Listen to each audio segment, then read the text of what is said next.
多多干杯，干干杯，为了心中的美味。多多干杯，干干杯，默契翻倍，干干杯。柠檬多多多，多多柠檬茶，胜利多多多，多多干杯吧。赛场就位，开启美味。华莱士手工果粉，我有绝招，精准控温，这波操作稳准狠，现炸才够脆，热辣多汁，一战美味来袭。一口回血，只要香脆炸鸡，不要脆皮人寿，这是胜利的滋味，忍不住的欢呼。庆功时刻有华莱士，吃得香，赢得爽，吃华莱士，获益炸鸡迷局。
欢迎来到2026第5人格深渊的呼唤9中国大陆赛区预选赛的比赛现场，我是主持人小小。下面让我们掌声有请两队登场。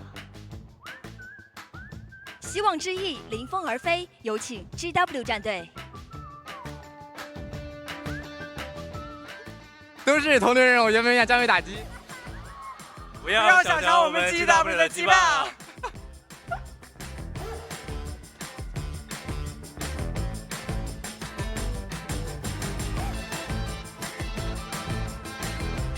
欢迎周末、蕾蕾、小谎言、星夜、狮子、马尾、奈仔。向光而生，永不言败，有请 GR 战队。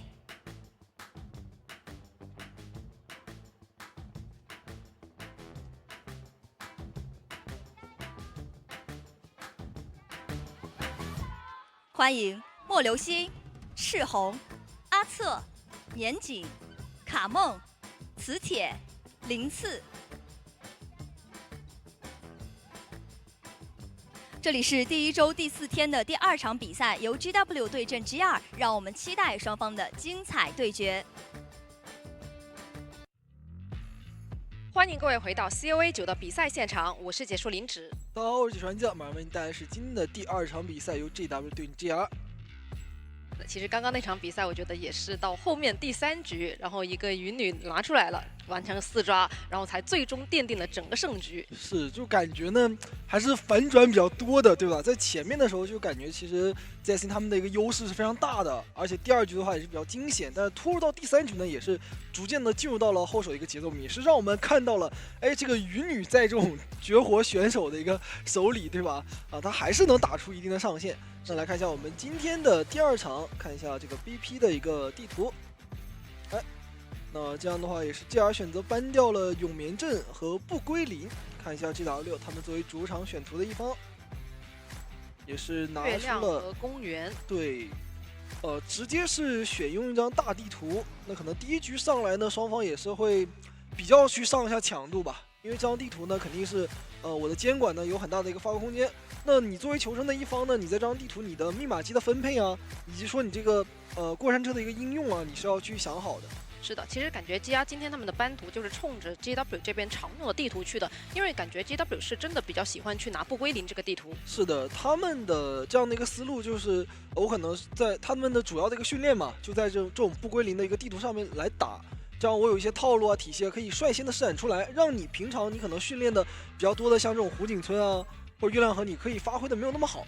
是的，最近的话，其实这两个队伍他们整体的表现都还是非常不错的，是感觉状态上面不管是监管者还是求生者，而且两边其实都是有一些新人的加入嘛，整体看下来还是属于磨合的比较好的。是的，是的，是的。好，来看一下我们这场一个对决啊，也是在为了一个主场。这边是 GW 的周末、磊磊、小谎言、星夜、狮子、马尾、奈仔。没错，也是有一些新人的加入嘛。那这边同样是 GR 莫流星、赤红、阿策、年景、卡梦、磁铁、零次，也是有2位新人的加入。其实感觉像 GR 的话，他们是属于那种新人加入之后磨合的会比较快一点的。是的。感觉也是因为你跟整体的一个指挥，然后执行相关。对，其实两支队伍的话，现在都是属于那种状态比较在线的嘛。然后前面的一个比赛也是拿到了胜利，所以看一下这一场的话，对吧？这种硬实力的一个对撞，因为月亮河的话，它其实也没有太多的能够去给你分配的套路嘛。就总体的一个思路都那样，而且甚至于说很多时候它有一些公式，对吧？那就看你怎么样去破局。月亮河主要是它这个地图本身就是因为一个桥，然后把这个地图分成了2个半场，是的，所以你整体的打法会比较固定一些。那看一下卡梦的数据，你的得分是10811，局军牵制是189秒排在第1，局军首次击倒前的坚持时间是95秒排在第2。他的一个常用角色呢也是幸运儿跟园丁啊，这个189秒的一个坚持时间真的有点太夸张了，而且他的这个16时间95秒也是非常夸张了。这种牵制时间有个3分钟，对吧？那全程就是跟监管陪跑，或者说我这一整局下来，我基本上我都没有出过监管的一个视线。对，可能从一开始就开始被追，然后追到开门战的时候把你留下来，也有可能是因为现在也是比较流行一些打团的体系嘛，然后是2人或者是3人去陪跑。这也是他们GR求生者他们会有更多的一个配合嘛。看一下阿策，他的常角色呢是气象跟幻灯。野得分呢是6737，有21的牵制时间，195的破译和100%的逃跑率。常用角色气象跟幻灯其实也是本身比较适配阿策的一个角色池的，因为阿策其实他本身是打软辅会比较多。是的，他的角色池也是一直在跟随着版本去递进嘛，对吧？像之前的话也是打一些普通牵制位，像心理啊，然后邮差啊这些角色，还有冒险家。那现在的话，因为气象幻灯它也是更加的贴合了我们当前的版本。看一下这边是GR的新人磁铁，年得分是10239，局军牵制场是82秒，救援次数1.5排在第8，逃跑率100%排在第1。是的，他是一个使用 OB 位的一个选手啊，咒术师古董商，他的一个个人牵制能力也是非常的强势的，操作非常好的一个选手。而且本身作为 OB 位，他本身的一个局军救人次数还是比较偏高的，这样的话证明他 OB 的一个成功率还是有的。对，感觉他就是进入到我们的一个比赛的一个磨合的很快嘛，融入的非常好。看一下零次，年得分是7061，局军牵制41秒，逃跑率100%排在第1，局军救人1次。没错，他的常角色呢也是大副跟守墓人，那也是一个新人嘛，但是感觉也是可能GR他们自己训练的时候就比较顺利嘛，就感觉一下子就把团队那种体系给打出来了，没有说我中间的一个需要说有一些时间去调整的这个东西。可能也是跟他们本身的一个角色分配有关系。那你像零次的话是常用角色救人位嘛？是，就本身我就比较擅长这方面了，然后一加入之后呢，我可能只是说把我原本的事情给做好就可以了。这边是GR的教练超 Q。没错。因为本身GR求生者他们是属于那种一个人他就担任一个范围的角色，他很少说会互换。对，他们基本上说，我就先把我自己的一个操作打好，然后总体的我来听这个指挥的一个安排嘛。这边是 GW 监管者星夜。对的。擅长角色是艾维，喜爱角色也是艾维。是的，他的也算是一个艾维的绝活嘛。看一下今天对阵GR求生者的一个发挥吧，因为感觉第一局上来压力还是比较大，虽然说有一个这样的一个主场选图，对吧？但是既然他们是敢让自己的一个求生者先上，那对于星夜来讲的话呢，他其实在第一局的时候，我也要考虑我这艾维能不能去打出效果。是的，这边是 GW 教练三英，因为很多时候在对面会防你的艾维的时候，你可能拿出来效果就没这么好。那你如果说对面没防到，突然来这么一手控场监管，能够去完成多招的概率就更大。像月亮河这张地图的话，也是比较适配艾维的发挥的。但是就看求生者他们会不会选出一些角色去针对，而且你一个班位上面来讲，对吧？这个医生你要不要率先去给他按掉？那如果说你按掉的话，你的意图比较明显的一个情况下，对吧？那对手肯定会去后手再去补一些角色，比如说像这种火灾啊，或者说什么心理调酒啊，我去针对你的艾维嘛。肯定也会去防到，不会说给你那么大的一个机会。对，那这个时候你就要考虑月亮河，我还可以去摇摆一手歌剧，对吧？或者说我去掏一个跛脚羊，或者你可以去拿一些比较万金油的角色，就是既能防到这个角色，也能防到那个角色，我至少不会给你一个突破口。是的，是的。哎，来看一下，刚才也是有观众形象的一个应援嘛，然后看一下大家第一局一上来的一个 PP 思路吧，还是把医生给搬掉了。这个班位的话还是比较艾维的。是的，反正我先按照我的一个常规思路来打，看你是怎么样去应对，对吧？拿了一手气象也是防到了，而且选了一个佣兵大地图的一个救人位的话是比较稳健的。那后手是把幸运儿给他搬掉了。这样的话再掏出一手飞行家也是不太给你机会。看一下最后一手要不要去拿一个 OB 位。搬咒术，是的，他们甚至说我可以再来一首魔术师，对吧？来个全员牵制，万金油，对，或者来个病患之类的，人均牵制。重伤，还是多球雷手稳，也一样，加一下队友的一个容错。对，他是提高了些上限嘛，但是古董伤的话，其实是给到了一个艾维能够去追击的目标。是的，因为如果说你全部角色都去拿一个万金油，你稍微牵制一下，但是没有人陪跑的话，这个版本可能还是比较偏向于一个平局。是的。但你如果说最后手去补一手古董伤，不管是中间的陪跑还是最后的陪跑，其实都会拔高整个队伍的上限。对他这样的一手好处就是什么呢？就是我如果说我选择古董伤，你玩艾维，我确实是给到你一个突破点，但是呢，我是让你不好去摇摆，对吧？比如说你选一个歌剧，那我这古董伤的一个作用就打出来了。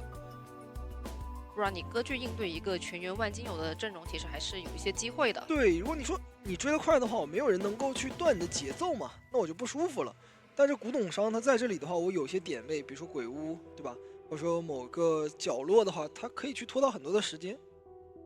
而且像月亮河的话，我觉得还是有挺多这种点位的，像鬼屋外圈那个双板的角落，其实也是一个非常不错的点位。对，所以的话也是要看一下星月的一个抉择吧。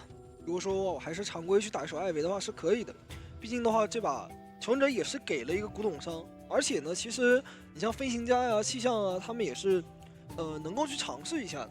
毕竟你作为一个控场型监管者，你的上限很高，有很高的这样的一个换追啊和试错的成本。是的，而且这把的话，他们也是直接把2个能够去飞天的站台角色都拿出来了，对，并没有去摇摆一个像魔术啊、教授、木偶师这种，感觉 TR 那边也是很想去争这个上限。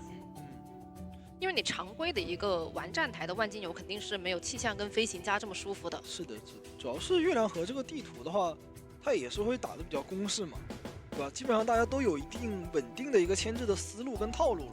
所以作为监管者一方的话，你想要去破解求生者他们一个基础牵制，你就得从角色上或者说你自己的一个小细节上去下点功夫。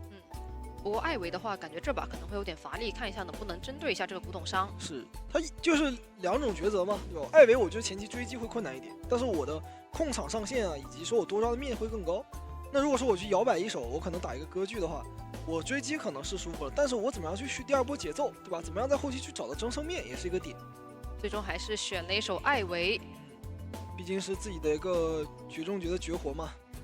而且上来的话，指向性确实也是比较明显的，因为也是先搬掉了一手医生。对，哎，不过说实话，就是这个版本，哪怕你打一些追击型的监管，你也可以考虑搬医生。对，因为他的上限是非常高的，而且医生他特别好去陪跑，牵制能力也很强。就哪怕我是一个这种纯追击的，但医生他不停的去回状态啊，我的后期的一个控场也比较难打。那就看一下这把的区域选择。因为本身的话，确实也是选了比较多的站台角色。是的，就是把气象放在一个终点，哎，选的是让飞行家站终点，对，桥上的气象，然后是鬼屋的古董伤以及起点站的佣兵。没错，换了一下，换到3站底了。他们可能是想让你去追起点站的这个人，所以说故意把佣兵放在起点，打一个障眼法。那如果说换到3站底的话，我感觉他可能还是不会去选一个起点半场。是，你如果说去选到桥上的话，可能你追击的成本没这么高。但是如果是选到3站底的话，大概率还是要选在鬼屋桥的。对，他这样选也有好处。如果说你选到3站的话，那我佣兵这边密码机被封锁了，刚好我直接开车到2站，这样的话呢，也提前为队伍去留一个2站的车。那如果不管你是追鬼屋还是追桥上这个人，他都可以说我先拉一波时间，对，然后拖一些距离之后，我再来到2站，再坐车，再回到3站。对，而且本身密码机被封的话，也不会说耽误嘛，相当于是补一点跑图跟辅助的时间。对，看一下这把的话是气象多带了一个化险为夷，然后古董商带的是飞轮，飞行家带的是膝跳反射。是的，双化险为夷的一个阵容。那极王者这边的话，他的一个天大法也是比较常规嘛，对吧？挽留加上一手张狂，而且是点出了追猎。哦，那艾维其实我觉得就这个狂暴的话还是比较少点。一般来讲的话，可能在更多的一个天赋上面来讲，会去点一些散点嘛。那他这把的话是想要在自己的一个手椅上也能够有一些效果。而且像气象的话是选择了一个纯化险为夷的气象，这个版本我感觉选一个纯化险为夷的话是稍微有点压力的。对，还是比较吃自己的一个道具的使用的，对吧？那感觉监管者的话，他是有自己的一个想法是什么呢？就是我带着我狂暴，那你如果说你的佣兵啊或者气象分家谁来救人的时候，我是可以说我把你的幸运度叠到60、70之后，对吧？看能不能打一刀，然后我擦刀比较快嘛，对吧？那你这个时候呢，你是有可能被我 A 晕 A 的。这个的话就看一下他们的博弈了。对，因为椅子面前的一个幸运度它会长得比较慢嘛，而且其实主要的一个难点还是在于你前期的追击，对吧？其实像刚刚上一局佩佩的那把鱼女也是有一个以前的博弈，是。这个就是得去防一下闪现，然后这边也是要卡一个飞轮的时间。看双方的一个心理博弈吧，看谁能够更沉得住气，以及谁更能够去把握住当下那个机会。本身阵容上面我觉得还是挺求稳的阵容，但是也是稍微有点上限。是的。不过这样子选的话，其实他们到后手这几个角色都进了全局之后，可能就比较只能选那些走地型的万金油。对，就鬼屋的古董商的话，他也要考虑一下要不要追嘛。因为我一旦去追过去的话，你让他翻窗，然后来到鬼板区域，本来我就能牵制，而且车呢有可能是在2站的那个地形，对吧？如果说我在这边找机会打出1棍或者2棍止戈，直接去坐车，你也是比较危险。是的，而且他也是可以在2楼先去卡一下，然后看到你的来向再去进行翻。而他有飞轮啊，他可以说我前面被你叠到60、70清晰度的时候，我直接偷偷摸摸的绕回来，对吧？主动去把这个清晰度给消掉。现在大家都是比较会牵制艾维的了，就有时候我是故意给你技术一个讨费，然后我故意是卡到一个70、80的一个条，对吧？那这个时候呢，趁你的一个喷没有好的时候，去自己主动消掉。现在进入到比赛方面，本场比赛是由 GW 的监管者专家的求生者有解说安将林芷为您带来 COA 实时赛况解说。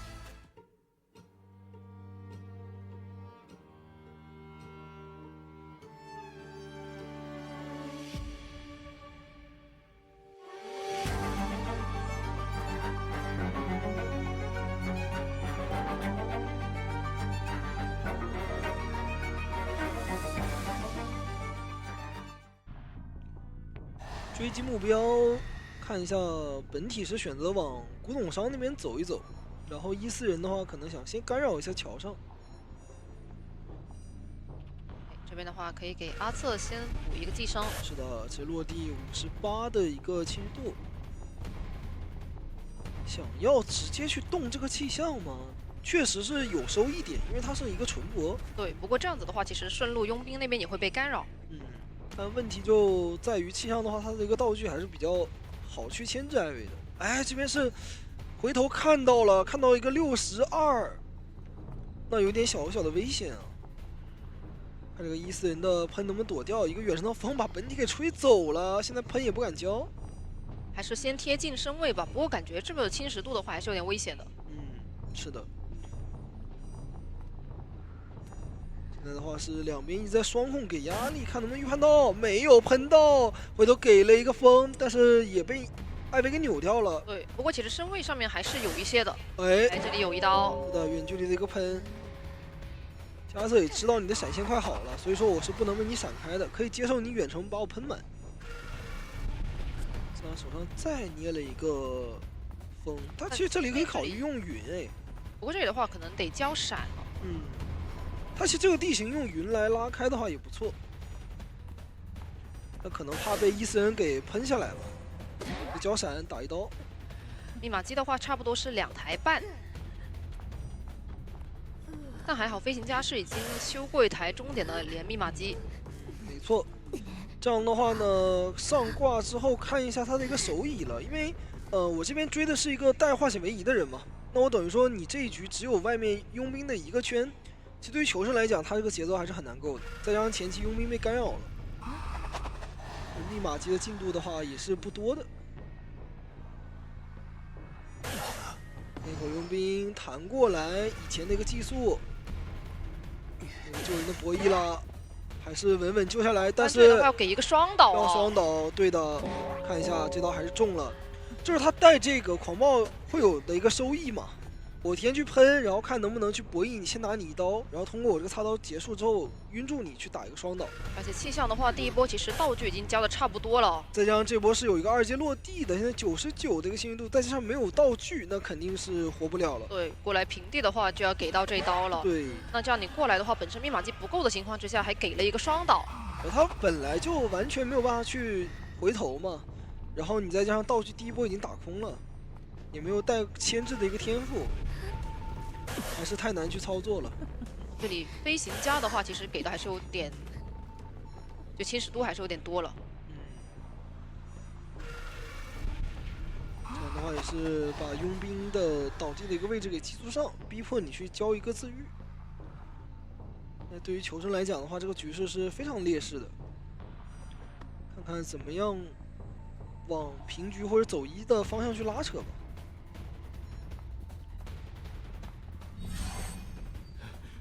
也是选择了一个打针对的思路，哇，可以喷一口，这刀是没有扛到的，不给任何2-6的机会。哇，他这个思路是非常清晰的，先减员，然后我再去续第2手节奏，因为我知道外面密码机肯定不够，我这边可以利用我的2阶来控场打状态。100传送落地，这样一刀有没有？没有，一个大喷，还有反应速度非常快。哇，感觉卡莫他这手飞行家的话也是把控的非常好啊。是的，不过星月这边也是反应非常及时，赶紧是把1-4人调回来桥上。他这里是等于骗掉了一个2阶嘛，然后佣兵你再补外面2战的那台残机，现在密码机的一个进度也是在往舞台去磨。对于监管者来讲的话，他需要去把控到这最后的一些时间。是。主要你桥上是比较多的那台，那这样的话就需要你外围可能要多起1台密码机。没错，看一下，走路这个追猎已经叠起来了。古董商的话，他这一波应该是可以去拿1刀的，看要不要交这个闪现了。可能还是想省，那这样的话会有一个博弈的机会，打出一棍止戈。这个板子已经用掉了，再来一棍。但如果说要省的话，其实是比较难去拿到一个击倒节奏的。其实我感觉他的一个节奏，因为已经压住桥上，求生者肯定要新起嘛，对，完全可以说我闪开，然后再去2阶找这个飞行家，把状态全部都打残。那现在的话是古董商刀没拿到，飞行家的话也没有说用2阶去开刀。是的，而且你这个闪现因为刚刚没有交在古董商的身上，那现在的话，其实你再去交闪那个身位暂时还是没有的。对，会亏一些距离。不过像古董商的话，他也是不敢拆这个陶片的。飞轮去消掉了侵蚀度，刺野这边操作也是没有任何问题。求生的话，因为那边等于是一个3连嘛，所以说也是被控的比较难受。最好是有人能够跟佣兵先去调整一下，让佣兵也去解放一下吧，不然他只能蹲在这里傻乎的看着队友，对吧？他没有办法过来。哎，这个时候选择闪现了，突然想通了。就得用这样的一个方法去打球人的状态，然后再去用陶片架一下终点的密码机。不过这个时间他在拉扯的时候，其实佣兵的状态也还是残的。是的，他们没有时间去补。感觉这里可能会去给到一波击倒。对，现在这个终点半场可以说是到处是陶片啊，哪都是技术过的一个印记啊，求生者是很难去破译的。对的，护腕得直接弹。是的，不能给机会。卡莫这边的话一直在施压力，主动的去在终点这边修机。桥上的话也是让古董商这边再给监管去施压。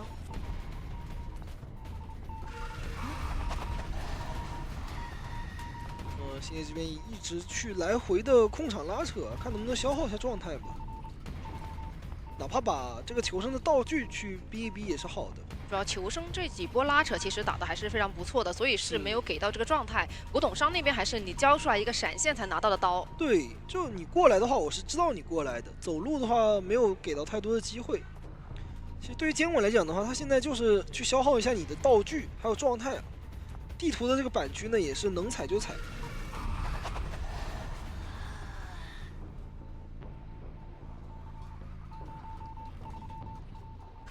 双方这个拉扯还是比较谨慎的，但这边二阶落地拿到一刀。这样子的话，其实终于是控到了每个人都是半状态。对，现在就是有机会去起一个上挂的节奏了。但桥上那台这波能到80多呀。不过还好，14人得赶紧赶过去。不过还好，他也不是特别多，他对于监管来讲的话，还是有一个机会的。但古董商他现在这个技术没有好，感觉要强压了。压好了。甚至于说他可能会选择直接开，没关系，现在还有一个开门战的机会，而且他的闪现是可以拖好的。这一把依旧有一个多抓面。不过求生者的话，因为他们道具上面其实并没有说逼得特别干净，古董商那边还有一半的机关消，飞行家2个喷气背包，感觉这把开门战还是有点难打。现在的话，求生他要考虑自己点不点这个门，但他把技术给交掉的话，是本体必须要传过去的。不然古董商就直接点门了。再看一下这波的闪现，应该是想要直接闪现去收下这古董，看古董会防到吗？主要是这里的话得迅速去处理到古董商才行。对，卡莫这边也在点中点的门，帮队友分压。你不第一时间闪现，我就要点门了，而且还在这个边缘去骗你的一个传送落地。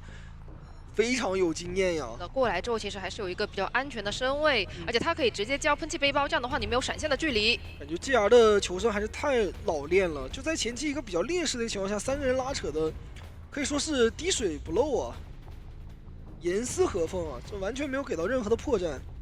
看一下我们监管者能不能利用这个闪现去创造一些机会了。是的，过来佣兵那边也是直接跑了。星爷这边的话，其实目前看下来还是会比较急的，因为挽留的时间已经过半了，还有最后的一个40秒，这样二阶过来打到佣兵的一个机会，佣兵是没有自愈的，而且这波感觉不用佣兵来扛压呀。是，这样子的话反而是没有绝处逢生会成为一个伏笔。对，因为刚才佣兵的话，他是一个满状态，他没有什么道具嘛，其实最好还是要再拖一下这个挽留的一个时间。挽留的话，其实本来剩的时间就只有30-40秒了。是的，是的，并没有说那么着急，一定要去让佣兵点这个起点门。哎，手上有闪现，这边的话，卡莫必须得交出道具去拉开，手上有个弹射，看一下最后挽留10秒钟的时间能来得及吗？现在很着急啊，5秒钟，感觉有机会可以去闪，感觉前面的2秒钟能做到吗？闪了，最后1秒，哇，非常漂亮，极限的一个闪现平 A 击倒。那么这个佣兵没有自愈，古董商是必须去治疗佣兵的。再通过一个二阶落地，再把古董商打残，而他的道具也不够多。那现在的话是不着急，可以先处理这个古董商。想要再传送过来先挂一下人吗？其实感觉他可以让那个14人先在那边，对对对，然后本体过来找那个古董商，然后14人先给卡梦那边来个寄生。他本体赶一个14人去牵制另外一个，因为他只要压住古董商的身位，不让他干事情就行了。现在门的进度是没点过的，然后没有绝处逢生。压住古董商是起步3抓，而且飞行家这边有一个14人，他也是什么都做不了的。对，他只要把古董商压得够远，其实他14人就可以开始干事情了。对，其实对于求生者来讲，现在已经是一个大概率必输的一个死局了，有点无解。因为监管他这边可以慢慢拖自己的一个技术和技能。是的，再来一个二阶落地，依旧是秒掉。而且刚才本体是把古董商逼得很远，飞家也没有自愈，再传送过来。现在2个想要汇合，能不能强行的摸起来呢？佣兵这个进度应该是能够去强行摸起来，但是马上就要技术落地了。感觉摸的话虽然能摸起来，但是后面还是很难打，因为2个人都被卡在鬼板这个区域了。暂时是没有2阶，但是求生者的状态也等于被永久性的挽留，对吧？都是一个1刀倒，而且卡梦的处境是非常尴尬。他在那个地上拉扯的话，求生者首先我得找个人来摸他。看一下佣兵现在想翻一下鬼板的箱子，其实这边这个门点不开，他还可以通过寄宿卡梦来获取摸到一个其他求生者的位置。对的，那可以先治疗一下。来看一下其他的人在哪儿，没有看，选择再传送过来把自己2阶给交掉，想要挂人了。那这个时候给到求生者一个喘息的空间。而且这波的话，佣兵是能出来扛压了。11分钟的拉扯，这一局确实双方都打得异常的艰辛啊。且两边的话打的还是比较细节的。林瑟这边的话，他是能把自己状态补满，选择压了一手。古董商也是靠近了飞行家的一个位置，他可能想让佣兵去做一个诱饵，去钓鱼吗？难道说佣兵过来点门，然后让你传送过来，让古董商偷人，佣兵这边再回针回状态？这个是求生者的一个计划，但是监管者会上当吗？强行点门，兴许都不管。还是传了过来，想打掉佣兵，以为佣兵有自愈，但佣兵这边直接回满状态，古董商趁这个时候去救人了，人被偷了下来，先上当了，没有关系，闪现。但是没关系啊，因为这波他直接闪佣兵就行，因为终点门其实进度也还是没有的。是的，这样的话你伊斯人还是留在那边，想强行去点一个起点，但是佣兵已经没有任何的一个坚强的时间了。是的，而且这波的话，佣兵那边实在是没人能管了，因为你刚刚是已知古董商在终点站救完飞行家。哇，这一局真的对于他来讲可以说是一个全场游龙啊。是的，他其实是把求生者那边压的有点很难去运营了。是不停的去控场压制，而且再通过伊斯人去获取他求生的位置信息，脸上的卡梦，因为刚才上过挂，可以选择去针对一下他。也看到了磁铁的一个位置，这样还想再传过去吗？感觉不能让他们去摸呀，再飞过来，再走路去追一下古董商。还有一些道具，还有个飞轮，但是他这个道具的量太少了，是不够去打出一个足够摸佣兵的时间的。是的，但起码能稍微拖一下自保。那这个时候是可以的，可是佣兵实在是没招了。对，卡梦等下还得去给这个压力，让他寄速过来。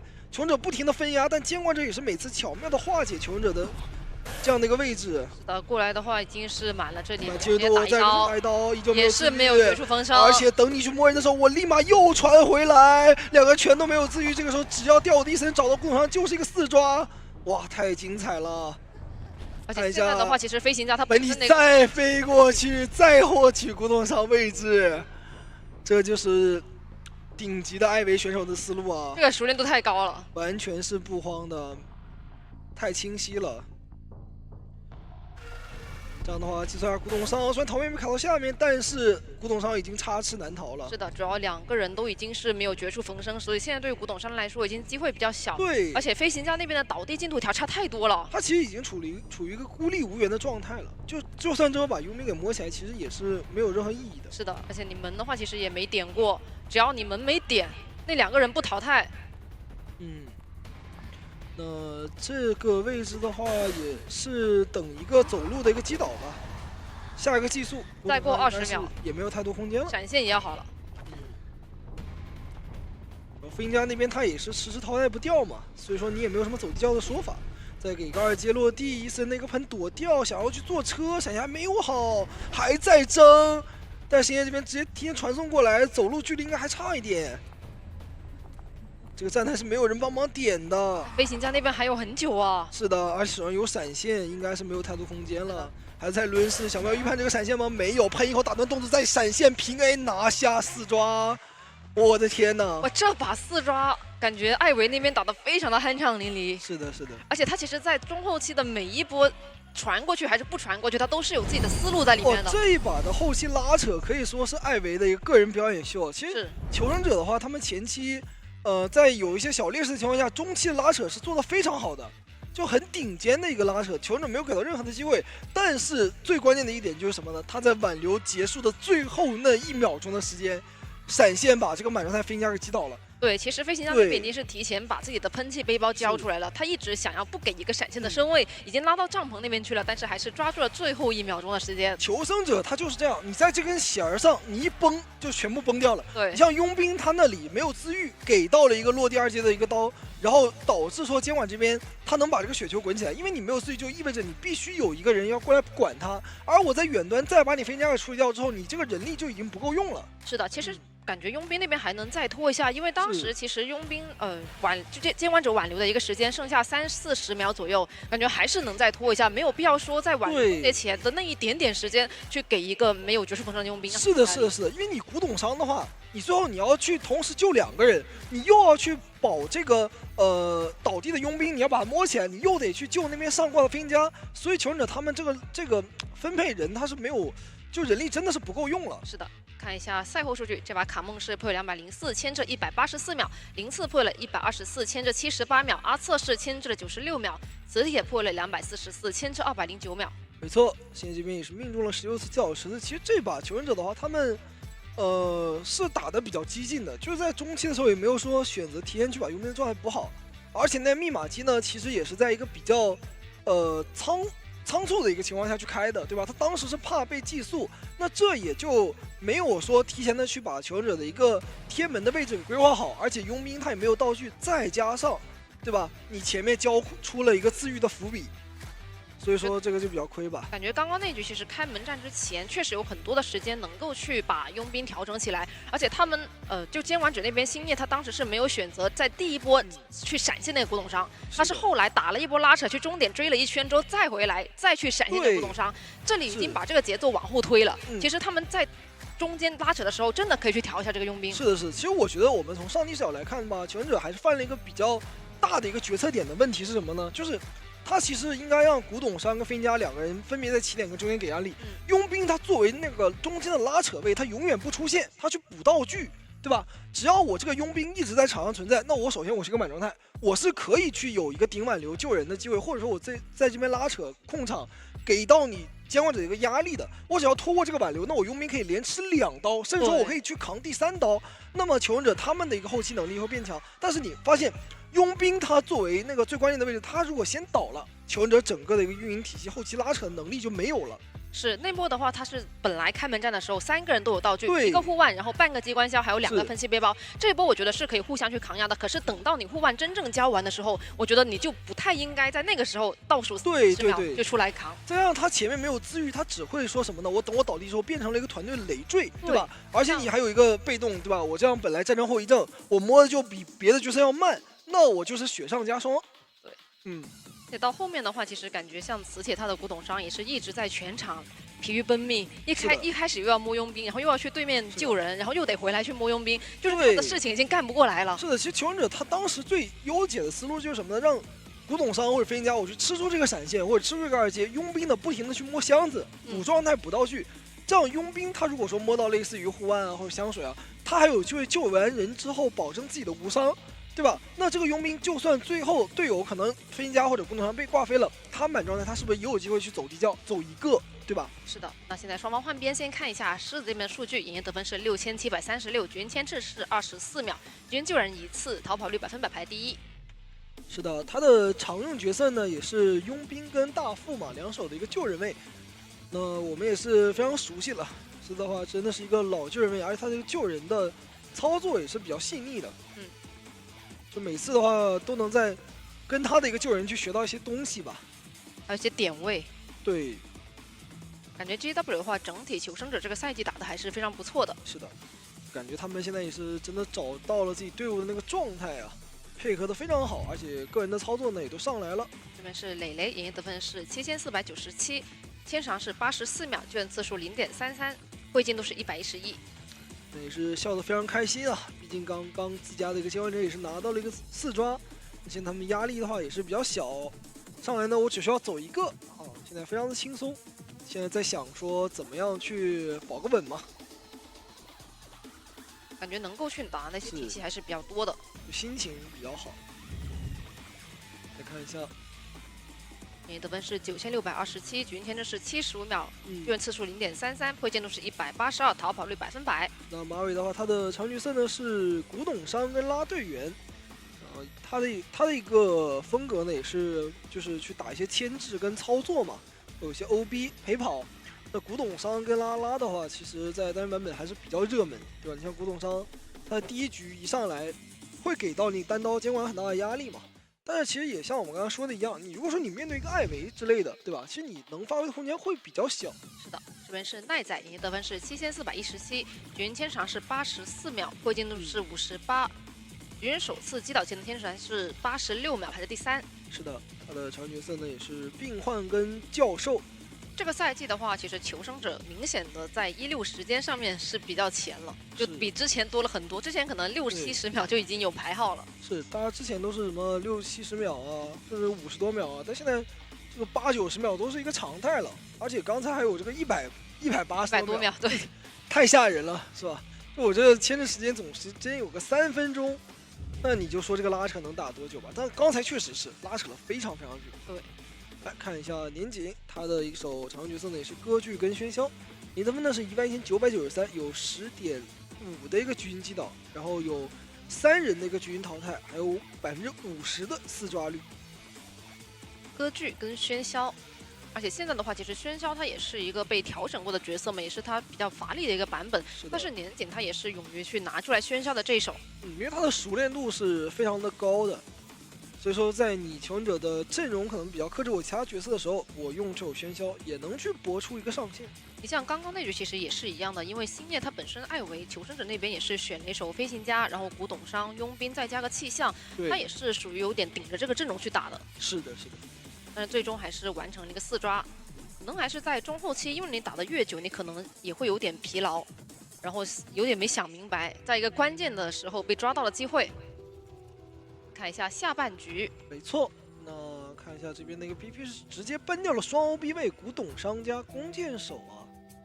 我觉得这个选择的话会比较偏向于歌剧或者跛脚羊。是的，他是比较激进的，就把这种先知啊、医生啊也都放出来了，因为他可能自己手上有一个帮帮嘛，不是特别的去怕。那求生者的话也是选了一手飞行家加木偶师，也是去保稳牵制的2手，不让你去拿太多的一个单刀的优势，再去搬一个气象，上去加。那站台的话，这把是可以让飞行家来上，看看要不要去补一个主救，还是先拿了一个咒术师。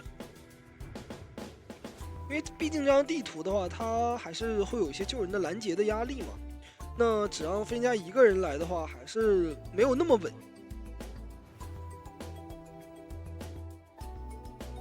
他感觉还是想要去争一下上限，当然并没有选择一些体系上面的，主要就是从万金柔然后加一个 OB 位来选。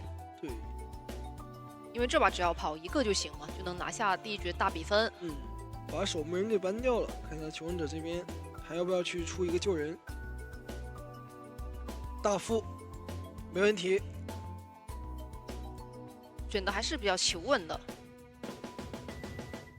其实跟刚刚选的那个阵容差不多。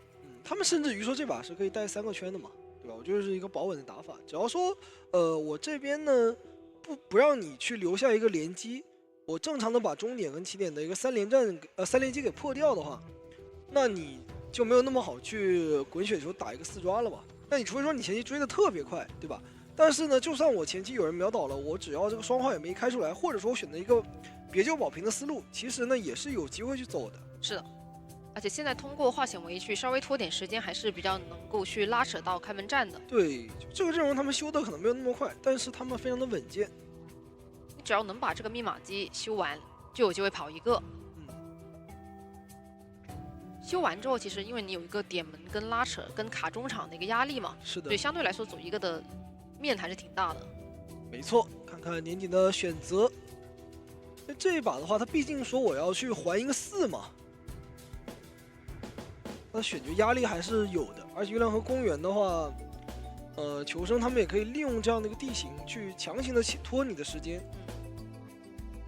技能的携带可能也要被限制到，对吧？我可能要考虑带一个移形啊，歌剧，打歌剧，去通过追击搏上限。那还是跟他前2手的班位比较一致的，因为他一开始上来先搬掉的是弓箭手跟古董商，感觉就是冲着歌剧去的。是，那可能这把就是要找终点站的那个人去进行一个 solo 了，就追一下飞行家之类的。不过年景他的歌剧本身就是具备追击能力，然后中后期的控场都是打得非常熟练的。是。现在求生者的话，他只要能保证前期1-6的时间，稍微充足一些，就比较容易去拿下这个大分了。看一下区域选择，这里的话要考虑一下终点到底站谁，还是选择站这个飞行家。但是歌剧这边直接点到了起点站。起点的话是木偶师、鬼屋的咒术以及桥上大副，打一个反心理。但如果在起点的话，我去坐车，然后再交路易，进鬼屋的话，其实你还是比较难追的。不过换了一下，换到鬼版去了。那这样子的话，可能还是要去鬼屋追击一下咒术师。是抓这个咒术师的话呢，感觉效果上来讲确实会更好一点。而且没有人能反过来去保这个咒术。对，毕竟他这个位移速度那么快，那咒术的话，他前期也没有什么拉距离的能力嘛。那如果说被割据近身，其实你这个猴的话不一定够用。是的。看一下天赋上面的选择。底牌挽留的割据，求生者的话是3个化险为夷，直接是木偶师跟咒术都没有带回光返照，飞行家也没带。没错，接王者这边也是底牌挽留嘛。好的，我们现在这场比赛，本场比赛呢是由 GW 求生者对阵 GR 的监管者，由解说林芷、安酱为您带来的 COA 实时赛况解说。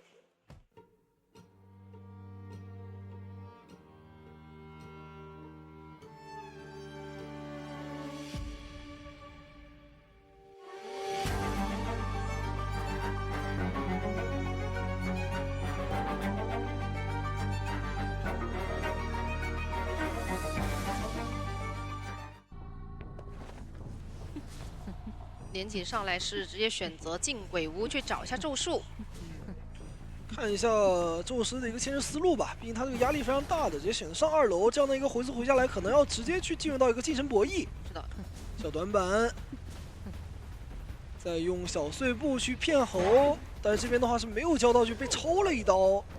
这一刀拿的还是比较快的，20秒左右。那感觉接下来的一个牵制也会比较有压力啊，看能不能攒出一个3层吧。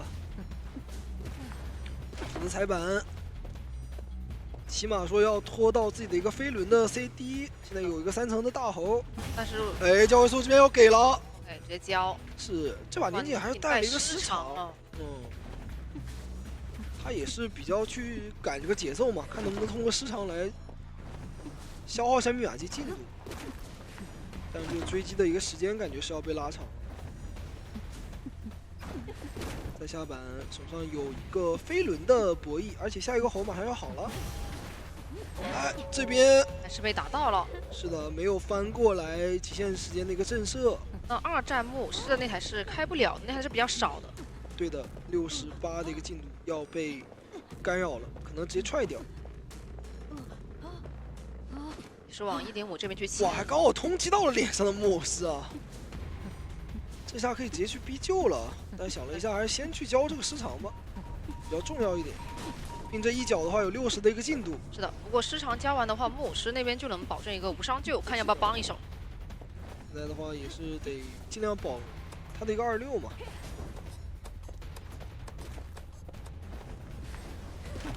板区也是不省，是的，直接帮到咒术那边能进点，他就直接回去修机了。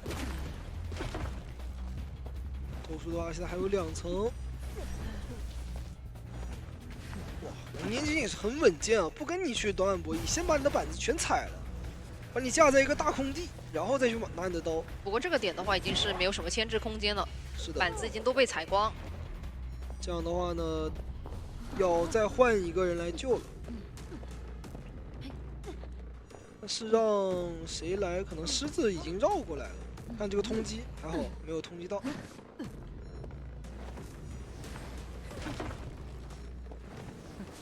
但这把其实后期对于求生者来说还是有一个去打拉扯的空间的，因为飞行家那边他其实手上的2台任务已经是可以完成了。没错，是这边直接摇表过来，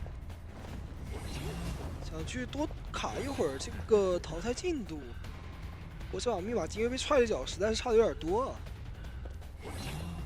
哇，3段全交，这人还能救吗？但淘汰进度条得高下博弈，哇，还是极限救下来了。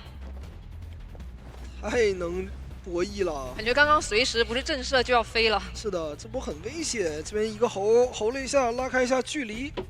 感觉这波的话还是比较极限的一个博弈，因为刚刚其实大副已经是卡淘汰进度条卡的真的是最头了。对他其实如果说当时那一刀，再晚一点出，可能人家要飞了，对吧？那如果说你当时选择直接去掏的话，有可能直接吃一个震慑，那就立马进入到一个多抓的节奏了。是的，最怕的是你震慑了，然后那边还飞了，就2个因素叠在一块，还能马上续第2波节奏。因为这把其实他当时把咒术击倒在1.5那台那个椅子旁边，还去把木偶师第1台给他踹了，所以导致密码机是少了60的。其实他这一波操作的话，确实是有点惊心动魄了，感觉那种刀尖舔血。不过最终呢也是成功的博弈到了嘛，极限的一个时间扛到刀，以及说我进行一个救人，把这个幻影卫开出来，还让咒术师有一个3-6的空间。对，这个的话确实也是比较极限一些的。对，而且其实像木偶师他因为第一波过来救的时候也是一个无伤嘛，你为了去踹那个密码机，所以是给到木偶师那边去无伤，然后帮忙扛一下，把咒术扛进点的说法。但是因为鬼板那边板子实在是用的比较快，所以导致说咒术最后就只能倒到角落去，挂得慢一点。他现在的话监管是比较难去争到一个多抓了嘛，就是因为现在这个节奏2波人就要来了，虽然说你前面呢是交出一手时长，但是因为他这个幻影唯一的时间，就算你把这个咒术师给处理掉，那最后一台密码机可能也已经修到40-50，对吧？所以说他这个后期想要去争4还是比较难，有压力的。就看等下需要花多长时间，我先去减员这个咒术，然后呢再看最后一台密码机的一个位置。说我能不能赶紧的去赶到，然后再跟你打一个3人的拉扯。他其实终点那边飞行家已经是修开两台密码机了，所以差的主要是起点半场这个密码机。是，而且3个人的话，其实道具上面都还有，大副交过一块表，然后木偶师那边是交过1次，飞行家那边是一直在对面破译的，所以道具还是比较充足的。感觉他后面要去续节奏完成一个4抓，是真的压力挺大的。没错，他现在的话其实时间紧，任务重嘛，对吧？前期的一个节奏其实没有想象中那么好，而且踢到一波密码机呢，2波手椅其实也没有拿太多东西，因为第一波无伤救，第2波呢又是一个极限淘汰的一个进度，再加上咒术它是一个你不管击倒多快，它都有牵制空间的一个角色，所以说的话，他这一局想要去强行拿下一个4抓还是比较困难。是，那就看一下年景后面有没有什么再度的说法了，看看有没有别的转机吧。因为这一波的话，咒师也是成功的进入到了板区嘛，而且他刚才也是断引了。现在密码机虽然说看起来差1台，不过求生的话，他也通过这个时间可以去补状态，能拖出来飞轮，对，一个飞轮交出来，不过还是拿到这一刀，倒了。这个那现在差一整台的密码机，这个时间还是比较快的。不过求生那边的话，让木偶师跟大副进行一个调整，直接2个人都变成满状态了。因为也是不太想给到你这个机会嘛，因为他们知道这把只要跑1个就行，所以还是尽量的先去保状态。是的，然后跟你去慢慢打拉扯。看一下监管怎么样利用最后这一台密码机的一个时间去做事吧。发现大副直接摇表，那选择直接绕过来，可能想要去找一下远的飞行家。但剩下的密码机其实位置上面都是有点远的。是的，球这边也是不着急修机的。交一个回速过来，想要再去找一下大副的位置。哎，这边已经发现了狮子的位置。看一下，这刀拿到，2台机是同步在修，而且是一个对角线的位置。进度上面差的也不是特别多。对，就年景来讲，我不管说我把这个人处理到哪边，另外一边的人都可以去破译。这里的话直接击倒，但是问题是鬼板那台已经是60多的进度了。对，就是我又要去起一个上挂，我又要去拦截这个救人的人，但你现在也不知道哪边的人会来救，而且2边其实都有点难去进行拦截。是的，你过去管他的话，他那边也不会给到一个击倒节奏啊。对，看到狮龙这边在没有抖之后呢，还是来选择压一下鬼板，马上就要压好了这边。对，交一波回速，把密码机压好。还开了一个圈，大副是有回光返照的。现在的话就看一下他们安排门的话是点终点还是点起点？应该是点起点，这边进交互去开机。但是往起点去赶的话，其实会有点远。对，想要秒这个大副的话，还得花点功夫。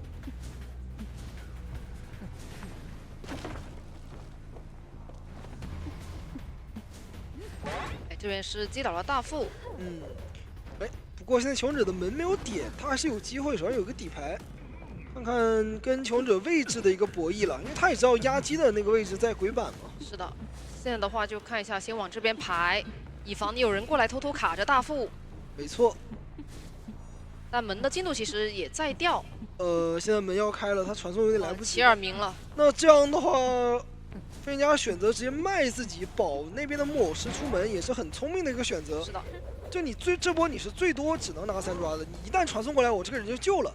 那你给我找我这个飞行家莫尔斯那边能强开门。那最终的话也是跑了一个。是的。那第一局大比分是由 GW 这边拿下的。拿下了一个6比3的一个比分啊，刚好是一个4抓，然后这边呢给了一个3抓，对吧？但是对于 GW 来讲，他们那个战术就达成了。因为自己是一个主场选图嘛，那主场然后选了一张月亮河，把大分给拿下。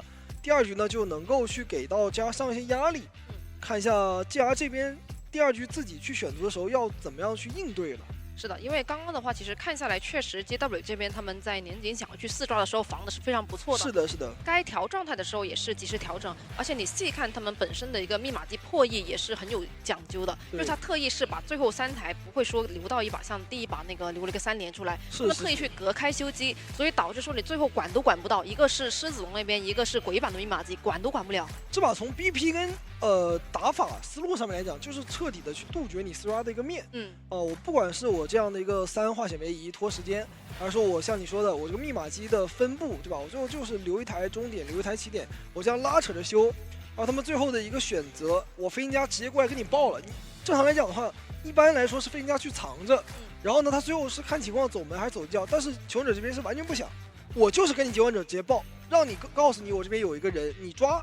你就3抓，我还能走一个，你不抓，我这边还是有机会平局。是的，看一下赛后数据，这把磊磊是破260，牵制了24秒，马尾是牵制115秒，狮子是破了104，牵制72秒，奈仔是破263，牵制19秒。没错，监管者这边呢也是命中了10次叫6次啊，最终拿下一个3抓，其实已经非常不错了。如果不是说这把是一个 B4局的话，他其实还有机会去争上线嘛。但求生者他们的目标太清晰了。所以是选择2台密码机同时起，然后就让中场的狮子去牵制。对，他倒在桥上的那个位置，其实对于两边来说都不是说特别近，就不会有一个疲于奔命的打法。你只要说赶过来的路程不是特别远，就不会被拦截到。对，他们的思路就是我别的人都可以卖，我只要保证我走一个就可以了。那也是执行力非常到位嘛，对吧？把第一局大分线给控下来了。而且你像最后开门战的时候，其实飞行家本身一开始他是在桥后面去卡的，但是爆了点说木偶师那边已经差不多点到门了，然后点到门的进度是一个你传过去管不了的进度，他立马就出来跟你说，哎，我要给你爆了。是的，是的，是的，是的，因为也怕说我如果说来的太早了，那你这边呢，把我处理掉之后，木偶师那个门还没开完，对吧？那我就先躲一会儿，然后呢再给你压力，让你绝对不可能说有一个4抓的机会就行了。所以他这个出来的时机跟选择，我觉得还是非常不错的，因为能够看到他们真的就是冲着保一个去的。我至少要把第一局大比分拿下，那我就不要想特别多，不要说去为了争平。那我们精彩回放也是准备好了，让我们来看一下吧。找那个终点，没过来救 ，OK， 我贴了，吃个闪了，吃个闪死，对，终点最里面，终点最里面。就在原地6那边行啊。对，在原地6，原地6。哎呀，他走了，要走，穿裤袄，好飞人，好飞人，杀我一个，好了。对，要点，而且他如果闪现打到我了，你们猜啊？再吃2，飞人多脚，我们能摸，我3一脚，挂上椅子的时候才会松啊。挂上椅子再松。好连，我圈，我救了，我给你扛一下。别走，别走。欢迎各位回到 COA9的比赛现场，我是解说林芷。我是软酱，那继续回到我们这场比赛啊，第一局上下也是打完了，那也是看到了我们选手的一个交流嘛，对吧？其实呢，就是能感觉出来他们在这种职业跟职业的一个交锋当中，是不会去给到你太多的一个机会的。基本上就是我这边的这样的一个思路打法，我是贯彻到底。因为你像第一局 GW 的监管者星夜，我觉得他那个艾维打的真的是可圈可点。对，因为他明显能够发现他的中后期的每一波选择其实都是打的特别的稳健，但是又刚好卡到一个求生者想要去跟你博弈的时间。对，我觉得他那个拉扯就是说他能把对手打懵，但他自己思路却一直特别清楚。因为他想得很明白。对，他知道我这样拉扯，我怎么样去控场。把你的求生者调到任何的一个位置，我就是抓住你佣兵当时给机会那个点，然后呢，我再回来去利用到你飞行家想要去分压力，然后我直接闪现把他击倒。这样的话呢，一举两得，把终点跟起点全部控住。是的，因为你每一波其实都是有种节奏掌握在监管者手里，因为他知道求生者这波该去做什么，谁应该出来扛压力了，他想的太明白了。就那个时候我是古董山，我都想分身成2个人，一个人去摸人，一个人去救人。看一下第2局的选图是搬掉了唐人街，这样的话呢也是，就搬掉这张不确定性比较足的地图吧。然后这样这边是拿出了永眠镇，依旧永眠镇啊，感觉每一天的比赛基本上每一场都能见到，对吧？这张地图还是太过于热门了，感觉还是月亮河，然后湖景村、永眠镇这3张的登场率真的很高，非常高。而且永眠这张地图呢，可以说是。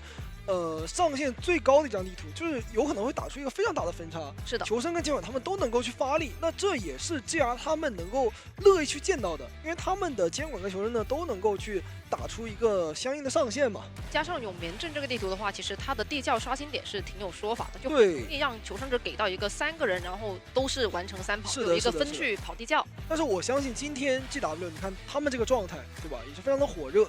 从硬实力的碰撞来讲呢，也未必说会落入到下风。还是难题要丢给到 GR 这边嘛，因为毕竟自己需要去拿到一个争分，感觉还是有点压力了。而且还是选择让监管先上，依旧去给到对手的一个压力。可能也是因为第1局上来就先被4抓，所以可能心态上面也会有点影响，希望能够赶紧调整一下吧。是的，但是现场的一个应援啊，应该是 GR 的应援。其实很多时候这种控场型的监管者，你真的不能掉链子，对，一次都不行。是的。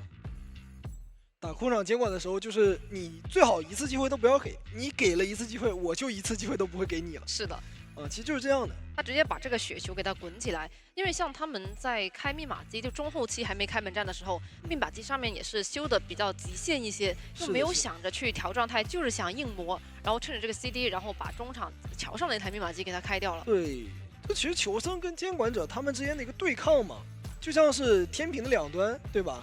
你一旦说有一方我这边去压下来了，那我就不会再给你下去的机会了。感觉还是有点压力了。是的，可能也是在控场型的时候，其实你应对的期间压力会特别大，就是跟普通的追击型它不太一样。是，每个人他都要去做一个提防，对吧？都有可能会成为监管的一个目标。就昨天印象比较深的有一场，对吧？就是当时的话，从 BB 上来说。我这边选了一个救人位，结果没想到我就是针对你这个救人位去打，直接打出一个非常大的优势。是的，看一下这边有一个轮换，小谎言上场了，演员得分是11080，局击倒是7.67，排在第4，局淘汰2.67，排在第5。是的，这样的话也是让小谎言上来打嘛，这张地图可能更适配他的一个角色池。是的，而且你看小谎言他本身的一个局击倒时间40多秒能排第2，我觉得这个也是非常不错的一个数据。对。这个追击能力还是非常强。对于现在来讲，监管你真的是等于说我们以前说什么德智体美劳全面发展，对吧？你角色池要广，追击能力要强，控场能力要有，思路要清晰，手语的博弈得博弈出来，对吧？这个各种各样的各方面你全部都得发展。但是感觉这个压力好大。是你一个人，你想你要做这么多事嘛？你是高强度在线的，对吧？而且你需要你的脑子跟你的手同时在线才行，不能说你只有操作然后没有思路，或者是你只有思路没有操作。对，有就是什么千兵难得一将更难求，对吧？那可能监管者来讲，他就是更难去操作的那个人。但是其实你求生者这边他有一个好的团队呢，也是非常重要的。是的，而且你的队友能够在你可能没有想清楚的时候去指挥你，是，所以这个也是能给到特别大的帮助的。那看一下第2局的 BP， 先知弓箭手，那也是比较偏追击的一个思路吧。这个跛脚羊跟割据什么的，要不要先按一按？还是得先按跛脚羊。按了一个羊。选局上来讲呢，因为第1局也是把佣兵给使用掉了嘛，那第2局这个守墓人我觉得是可以去抢一抢。医生来了，先打体系了，拉队员。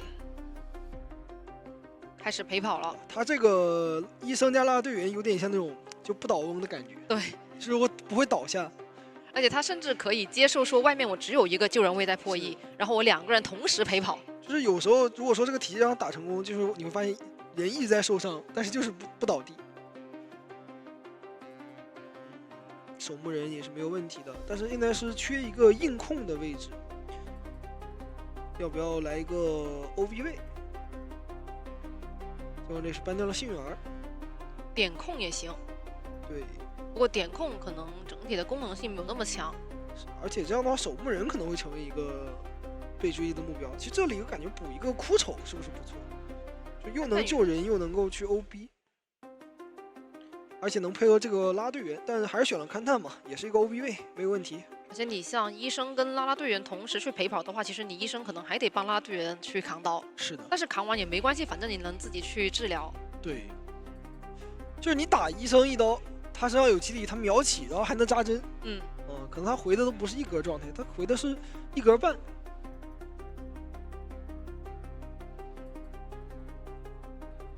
感觉这边是有点压力了。求生者是摆明了要去打团打体系的，这个时候应该什么呢？应该反手掏一个蜡像师，可以考虑。对，掏一个就稍微带点控制的。对，就是反正我能防 OB， 对吧？然后也不怕你这种挡刀。但这个阵容还是很难下手。不是我反手掏一个破轮有没有角度？破轮也要吃熟练度吧？对，看那个夹子能不能命中。那如果说熟练度比较高的话，可能我就直接掏了。而且破轮有点吃点位，因为你如果说是能够陪跑，然后把它保到那个窗区，就感觉就无限循环了，有点难受了。毕竟有勘探员在这里，确实。那如果说我选歌剧的话，其实追击压力也是有还是打自己的绝活爱哭鬼吗？小谎言。哇，这个 B 组的比赛，不是，虽然说我们都知道他是这个爱哭鬼绝活，但是没有人会真的说考虑直接去上吧？因为爱哭鬼它其实还是有一个版本贴不贴的问题。我说白了，我现在一个问题就是，如果说你追击的时候，我就比如说追医生，我就只吃他刀，我把你活躲了，然后能不能追得到？对，根本就有点处理不掉的。他是必须要保证他鬼火的命中率，对吧？要非常高。看一下这把的区域选择，中场的拉拉队员，然后是墓地外面的勘探，咱们前面的守墓人以及红蝶亭的医生。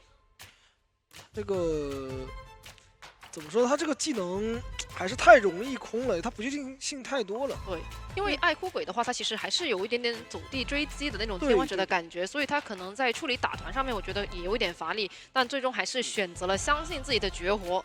对他的这个操作要求非常高，但是呢，他好处是什么？他如果说能够去追到人，他的一个手椅的节奏可能会非常舒服，因为爱哭鬼手椅很厉害。对。不过有一说一，我们之前的比赛就是顶着这个阵容去拿聂西，还是打出来了非常不错的成绩。那确实。其实他们选的阵容都没有给到一个特别大的机会。对。那可能监管的操作会更胜一筹吧。看一下这把是底牌挽留，求生者这边是2个飞轮，然后2个化险为夷。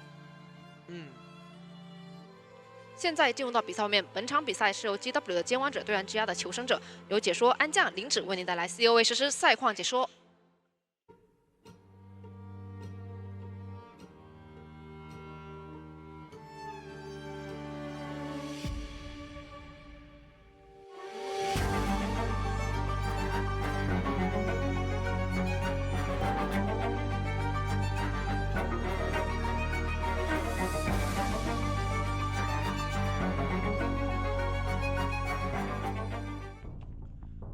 来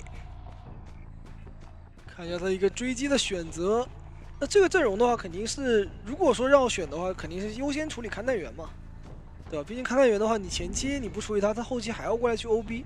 不过这个点位的话，感觉比较难去排到磁铁了。是的，而且磁铁的话，它是比较谨慎的。还是想要硬追，也是一个拉点。他进的点就有点不太想要去追墓地里面的人，而且本身你在这个点位的人想跟他绕走。是。但是还是想过来找一下磁铁。勘探员的话，他这个位置还比较空，而且走的方向是有点往脸上了。是的，给个磁铁，这边一个火被封住板区。但是这个磁铁吸晕之后呢，还是可以进板的。这个拉火，抽到一刀，拿一刀。哇，还可以啊，这个拿刀时间。对，还是比较偏早的，而且因为你前期有一个比较大的拉点，而且这里有一个地下室，这个很关键。一旦倒在这个位置的话。那可能会直接挂地下室，拉火顶来了1分钟的一个击倒，勘探员的前期还是太薄弱了。再加上他这把不是一个双弹飞轮，直接是 VIP 贵宾席1位。这下可遭罪了。到了守墓人。是的，雪上加霜。闪现没吃的呀。这真是对于求生者来讲祸不单行啊！现在你这个救人位的话，直接被拦截在外面。是的，一看2个人都还在修，看拉队员能不能过来帮忙吧。对，他是一直在注意着守墓人那边的位置。卡梦的一个位置在中场，压得非常远，但是磁铁那边要过半了。他其实知道你不敢直接过来救，所以说把你密码机给占住。所以这样的话，你能够同时去赶到2个人，外面只有1个人在修机。没错，现在已经看到脚印了，这边只能下铲，人过半的可以让你救，选择是也在了，给一个激励回一下他的一个铲子 CD， 但是又被拉出来，2个人全部过来想要去打一波团，直接开局2分钟进入到一个，但这里一定要防这个闪，3人打团的一个局面。看一下医生，但是下一个火马上好了。挂着火呀。看一下淘汰进度很极限，想套一个花仙梅衣，这个火没有拉到，但是打到了勘探员。是的，但是打到勘探员的话，你比较难把它保活呀。只要处理掉 OB 位，那你这局就等于没有 OB 位。是的，那后面的话，你这个体系就被破解掉了，而且现在密码机场上加起来2台，就这么多年了，我们对付 OB 位最好的方法还是处理它，干掉它。对。这样直接拉火加速，把这个人挂上。那外面这个守门人他是明确知道2个铲子都没有的。这一局的一个节奏是真有说法。你看现在密码机进度才来到了不到2台呀，击到了脸上的医生。哇！哎，这边好像是发现了。我说爱哭鬼真的很厉害，有没有懂的？在这局之前我可能大声了一点。是。那现在的话也是。摸了一个表，但是守墓人的话，他使用这个怀表其实效果并不会很好。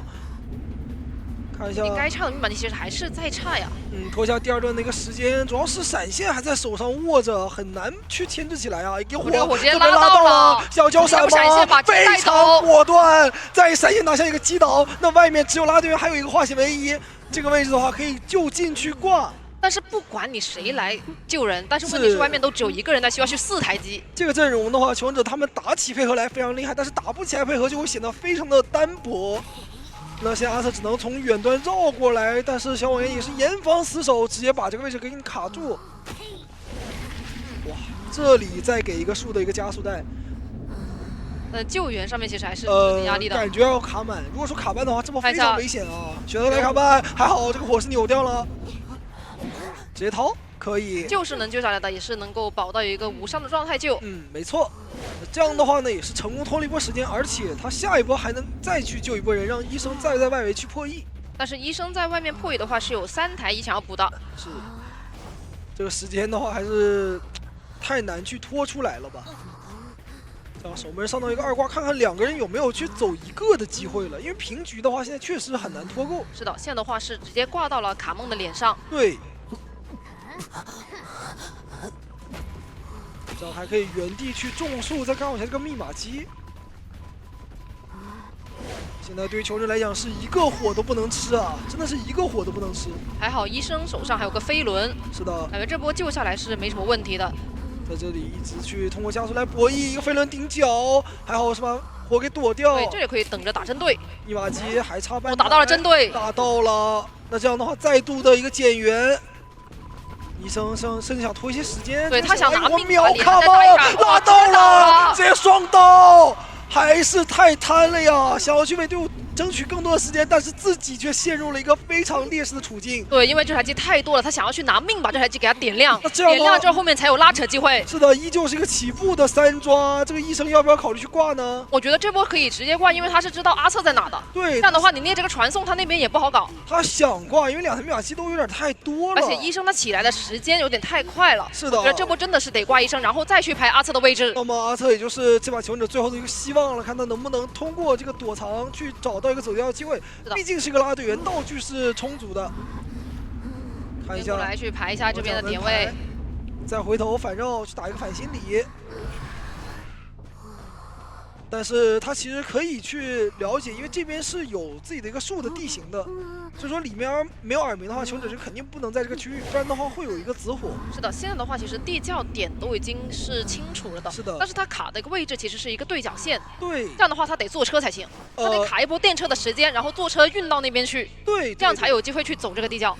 而且他是一个满状态，他是不怕你在地窖口去守的。哦，但是电车的话，刚好是在这边要绕一整圈才能到啊。没关系嘛，大概等个1分钟就差不多了。而且亚瑟这边已经开始动了。但是要炸点这样。他可以摸一下边上的密码机。密码机的话，最近是独栋外面的那一台。哎，但他这里好像是有一个出圈的动作，看一下两端滑球有没有机会走了。已经是往地窖口这边靠了，在独栋的一个方向，这里是直接重板术，想要去博弈一下这个拉火，但是很难。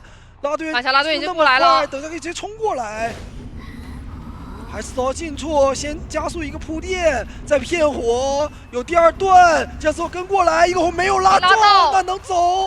哇，还好是一个拉队员，而且是一个满状态啊。还好是最终走到了这个地窖，是的，不然这把再4抓的话，其实对于 GR 来说就压力非常非常大了。这把前期的一个节奏可以说是非常的摧枯拉朽，开局直接就秒掉了看台员，把它挂在地上，是导致你后期求生者的一个节奏几乎是没有办法去拉扯回来，而且第二波也是无缝衔接到了守墓人。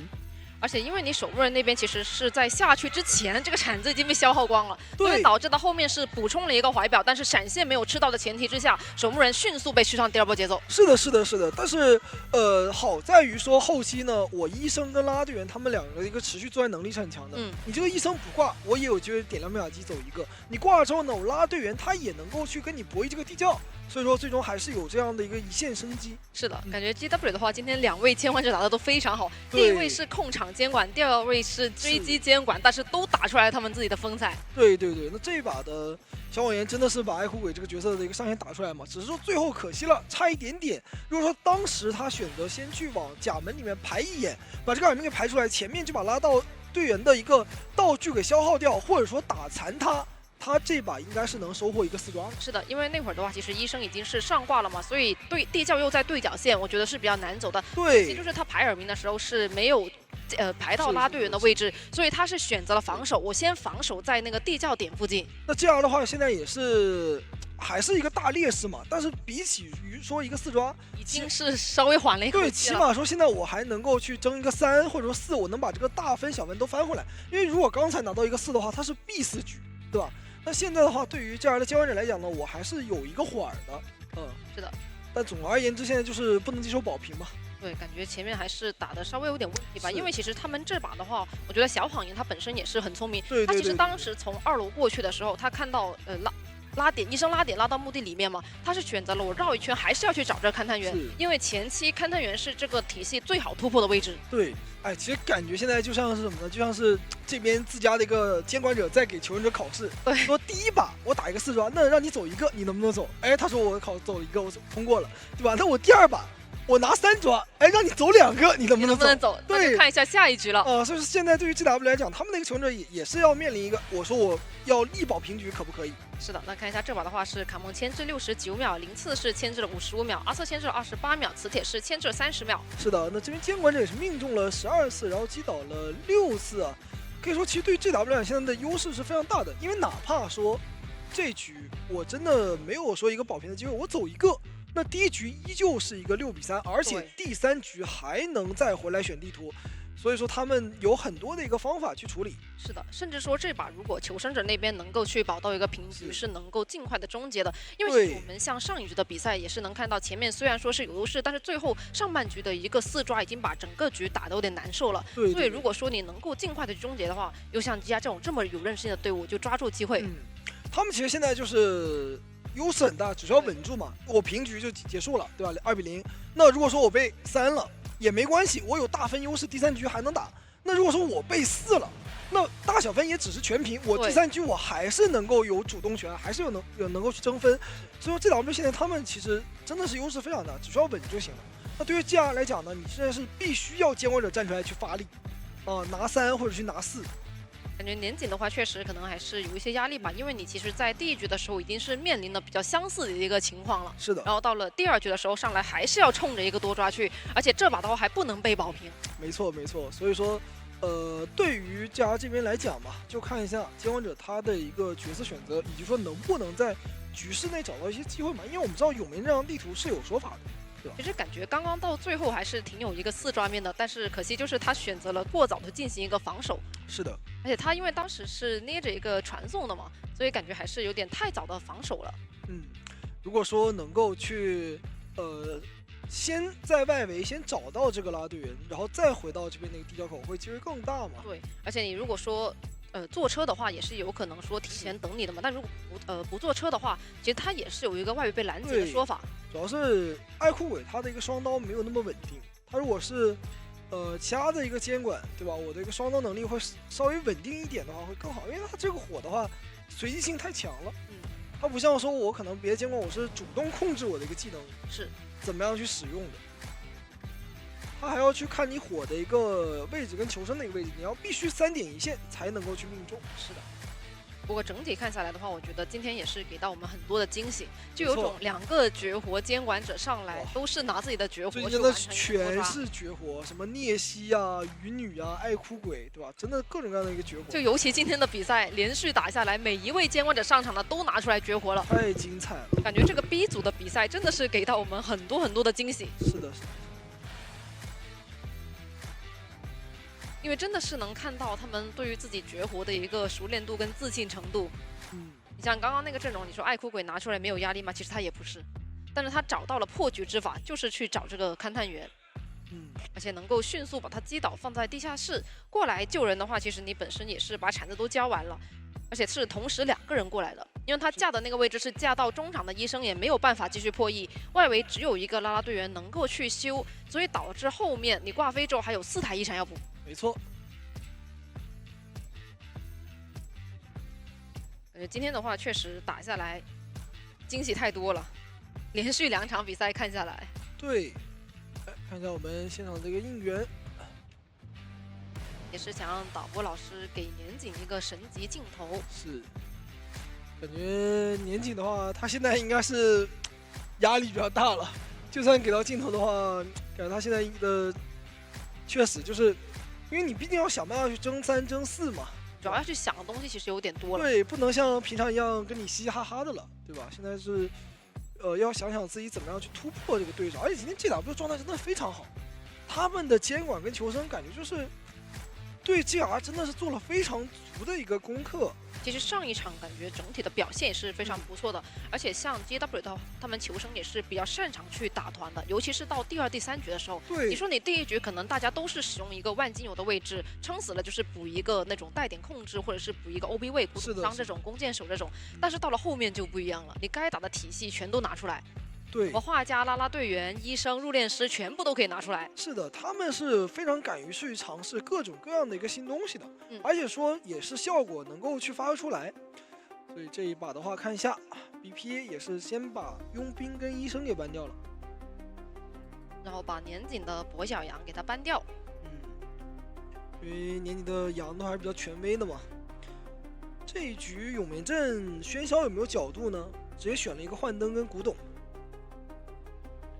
那打幻灯师的话，其实很多监管都是比较不舒服的。是的，其实年景的话，本身喧嚣的优先级还是挺高的。对，搬掉拉拉队员。拉拉队员，它其实喧嚣的话，对幻灯来讲也是有一个克制的效果的。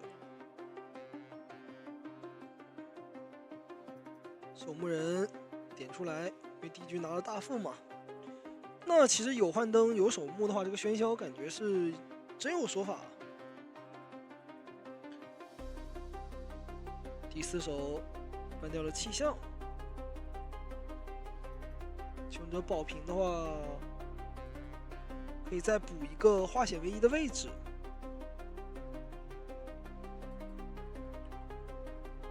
其实感觉如果他们要防的话，守墓人可以不拿，去拿一个陶大师嘛。但陶大师的话，可能又被年景的其他的一个后手角色所克制。教授，对，这里拿了一手教授，这样有一个鳞片，能够去有效的防范一下。这把阵容的话，其实整体选出来还是比较稳健的，跟第1局是差不多。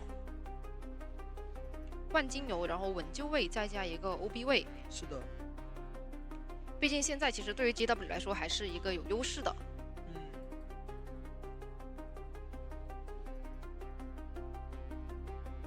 可以看一下年景的选择了。因为求生者那边其实整体的一个阵容特质还是比较平均的，这样的话你很难从某一个方面下手。对，他这个阵容的话，对你的单刀防的也是比较死。然后你如果说你选择一手你的绝活邦邦，那你就没有那么好的容易去多抓嘛。你现在是基本上3起步的一个局势，那求生者只要去跟你麦子保平，对吧？或打一个后期的拉扯，可能你这一局的话就没有太多的机会了。除非说你前期的节奏特别好，哎，抬球手打一个追击控场。不过台球手都还好，他们其实几个都是有那种落地的时候有一些牵制道具的。所以大家都很喜欢这张地图去选一个抬手。那感觉上来讲，他要对这个幻灯师进行一个手追，或者对于这个守墓人吧。然后古董商跟教授可能不太好下手。对他们两个前期的牵制能力太强了。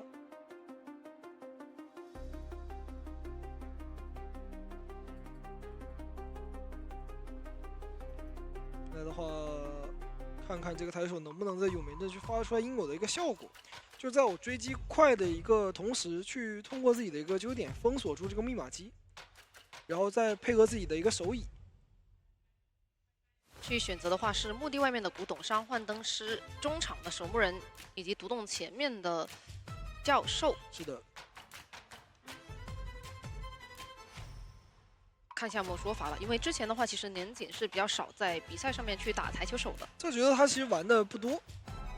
之前的话，主要还是后手的那几个绝活，但是现在永眠这张地图嘛，而且他争多招的一个情况下，既然敢拿，那肯定是对于自己的一个首选就是非常有信心的。张皇挽留的台球手，求生者的话是2个化险为夷，2个飞轮。教授那边是没有携带回光返照的。对，也是2个圈去给队伍兜一下底。这样的话，只要这2手不被追的话，求生者的一个阵容还是非常扎实的，而且有幻灯师的一个鳞片，它其实是可以去抵挡一下你的一个控制的。而且因为教授的话，他可能不太会去被追嘛，所以也是多带了一个化险为夷，而且也是防了一下，如果你万一追的话，他带了一个弹射，对，也不会说给到特别大的机会。其实感觉幻灯的话，还是能够去有效防到你台球手的一个主球嘛，对吧？哪怕你把他的一个本体抓过来，你也不一定能够去拿到刀。好的，那么现在进入比赛，本场比赛呢是由 GW 的求生者对阵家的监管者，由解说林芷安将为您带来 COA 实时赛况解说。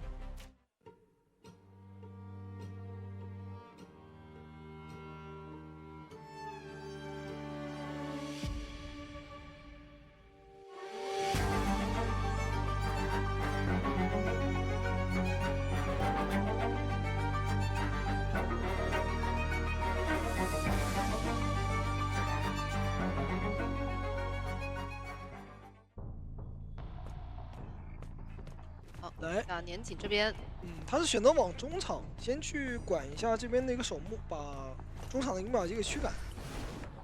哇，想要直接去追，发现过来，我们下铲，这样你是必踩板的。然后守门这边也不选择去交一个震颤位移，而是直接去遁土，继续让你踩板。对，这边的话其实长板都已经下了，所以还是得先去踩才行。3块板，那这个加速已经断掉了。过来是想赶一下奈仔。对的。那其实这2个人都是开局比较好追的，还想继续去追守墓人，哇，那继续拍板，继续下铲了呀！铲子马上就好，一个续刀，那还是被铲子给顶掉了。对，打是打出来了，但是能够进前面双11。对，这里的话看一下这个主球能不能去起到效果了，把什么给吸出来。但是下一步的话，铲子又好了。就是要硬去追击这个守墓，不过还要给到的存在感也是会比较多，而且甲门的板子因为上一圈已经是用过了，对，所以这里的追击压力其实并不会特别大。下一个主球又要好了，可以继续去利用主球把他的路给堵死。要交闪吗？还是交一下主球呢？短板的博弈吃到一个震慑，开出2阶。密码机其实也没有说特别多，这个是比较快的一个击倒的。对，对于监管来讲还是挺好的。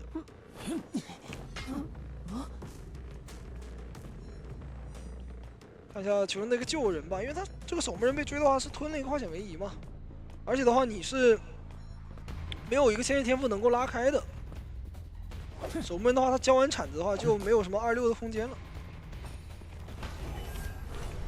这里的话给一个主球，想去抓一下教授，但是没有抓到。这样的话吃一刀再救人。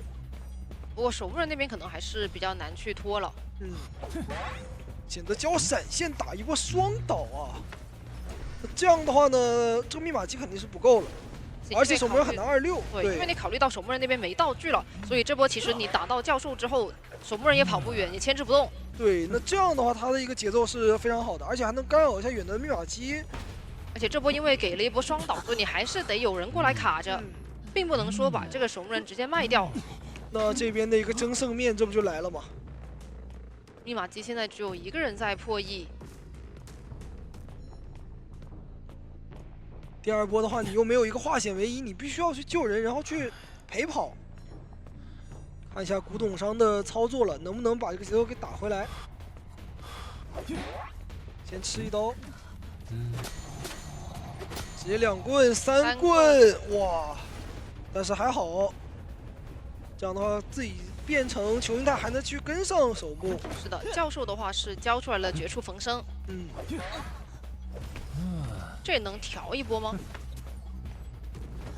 幻灯师已经在帮忙调整。对，在补状态了，2个人应该是可以摸好的。因为这但密码机差的有点太多了呀。是的，但如果说不调整的话，你后面变成突破口就更加难打了。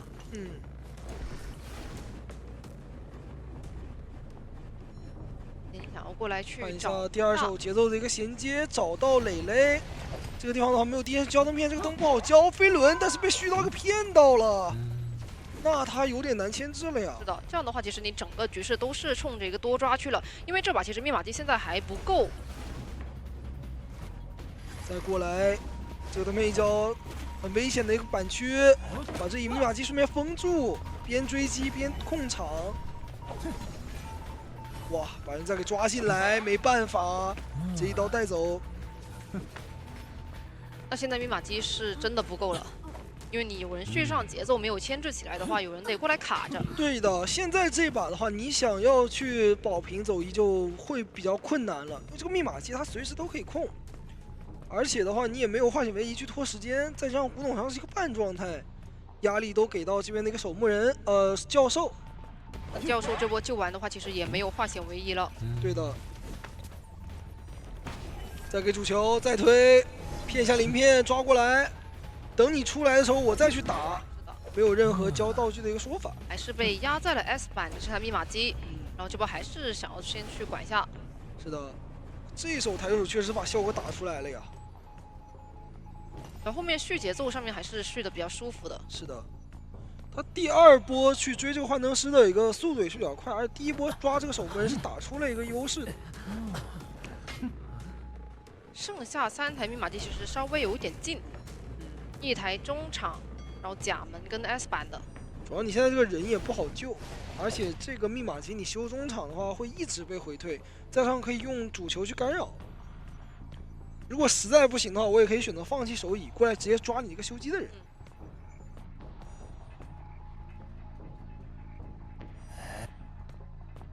教授那边其实也熬不了这么久，你过半之后是可以去外面控场的。而他其实还有一个说法是，我直接在你这个密码机边上直接放一个主球，然后一直让他去吸你，这样的话可以10几秒让你修不了机。这里有闪了，直接飞轮防了一手。但是这个人真的是有点救不了了。这边还在强修，路上想操作，只能云门打止戈才有机会，但是感觉年纪不会给到他这个说法呀。主要你那边只要一有闪现身位，我直接直接闪了，不跟你讲道理啊。那这样的话，这个密码机还是差一点。能走一个吗？感觉也是比较难的。把密码机给主动压好，想要自己给自己压机，但是这边连着线。要注意这个时间，打一刀能开吗？回退了，刚好差一点点。那没机会了。拿下了一个4抓，哇，年纪。这一手台球手确实是非常亮眼啊，直接把前面那个大小分全部都打平了。而且年景的话，其实这把4抓下来，把整个 GR 的局势翻回来了。对，就相对来说跟刚刚是完全不一样了。刚刚是你平局都不能平，然后3抓的话，第一把还有个大比分，对。但现在他这把4抓就不一样了。本来是天崩节奏，结果呢一波4抓直接把劣势全扳回来了，可以说是力挽狂澜啊。年景的这个台球手，其实熟练度感觉真的是私下花了一些功夫的，太高了。说实话，他这个思路真的很清晰，我就是去抓你这个救人位。对，然后他其实对于主球的一个利用率还是很高的，对，所以导致到后面你都根本牵制不动。是的，他这个推杆封走位加上去，把你给抓过来，对吧？而且去每次卡到你的一个落地，不给你任何反应的空间。而且我觉得幻灯师这把其实没有起到一个特别大的一个作用。对吧？对，他心里也是清楚。你像第一波守墓人，他本身的一个牵制时间并不是特别够，然后闪现又没吃，所以当你教授过来救的时候，我要摊你一个双导，我把这个闪现给到教授，对，那你守墓人那边跑不远也溜不动。是的。其实这一局守墓人的话，如果他能在前中期就能找到古董商打一些陪跑的一个思路，可能会好一点。或者你转点的时候想着说，你像甲门已经没板了，你可能要换一个地方去转，不然你转到一个没板的地方出来不就没了吗？他自己单溜压力还是太大了。对，但我觉得他可能没有想到那波监控者还要追他，所以说也是转点的一个思路呢，当时没有第一时间去想清楚，对吧？给到了一个台球手去马上续节奏的一个机会，因为他马上开出自己的一个1阶技能，你就溜不了了嘛。但整体打下来的话，确实也能看到年景他的一个熟练度，真的是特别的高，而且思路很清晰。这样的话又还了一个4，两边大小分全部打平，第3局就是一个关键的决胜局了呀。对，打的也是非常的有来有回。是的。这一把的话可以说就是相当的精彩。好，看一下赛后数据，这把磊雷是破了263，牵制了38秒；狮子牵制了106秒；马尾是破了294，牵制35秒；奈仔是破了127，牵制34秒。结果这边的话也是命中了15次，击倒了8次，拿下了一个4抓。这样的话，感觉也是把自己前期的一个气势啊也打回来了。第3局的话，其实就算 GW 去进行一个选图，相信 GR 的话，他们手感也会比较满。而且你像年景的话，他其实在第1回合跟第2回合都是作为后手上场的那一方嘛，所以感觉如果说你前手给的压力比较大的话，对于他来说心里也会可能有些影响。不过还好，他也是用熟练度以及心态调整去把这一局弥补回来了。对的，感觉的话，其实2把都是从这边那个救人位身上去找节奏嘛，对吧？第1把的话是我开局先抓了一个勘探员，然后拿救人位去续一个2手节奏，这把更是直接拿救人位当第1手的一个突破，所以说你现在。这个版本的救人位去压力是非常大的，而且我觉得真的是需要有一个角色来，担任那个辅救位，就其实那个辅救位有时候才是真正的主救。因为很多时候你如果说去只带一个化险为夷，然后带到救人位的身上，你过去追击他会闷掉那个化险为夷，外面就没有了。是的。好，我们现在回放也是准备好了，让我们来看一下吧。5、4、3、2、1。要闪我了，啊！哎，好叫，他不叫，风挡加 A， 风挡没了，走了。这主球，知道。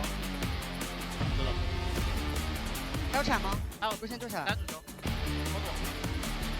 可以好走。过来，好走，没了。来了。别双倒，他会闪我。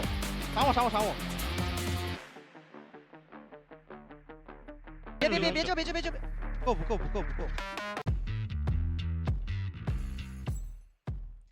欢迎各位回到 COA9的比赛现场，我是解说林芷。我是燃酱。那么回到我们这场的比赛，哇，两边可以说是各显神通，对不对？第1局呢是 GW 这边我率先去给你发难，那 GR 呢也是接住招了，是打了一个6比3。第2局 GR 这边我又反手还你一个6比3。对，这个的话确实是比较难的。是的，而且因为你像刚刚第2局的下半回合，年景那边是一定要去进行这个多抓了。如果说保平的话，会被直接带走。是的，他也是压力非常大，最终是用台球手完成了这个4抓。对，这样的话就把悬念留到了最后啊。那我们看一下他其实前面用这几个角色，对吧？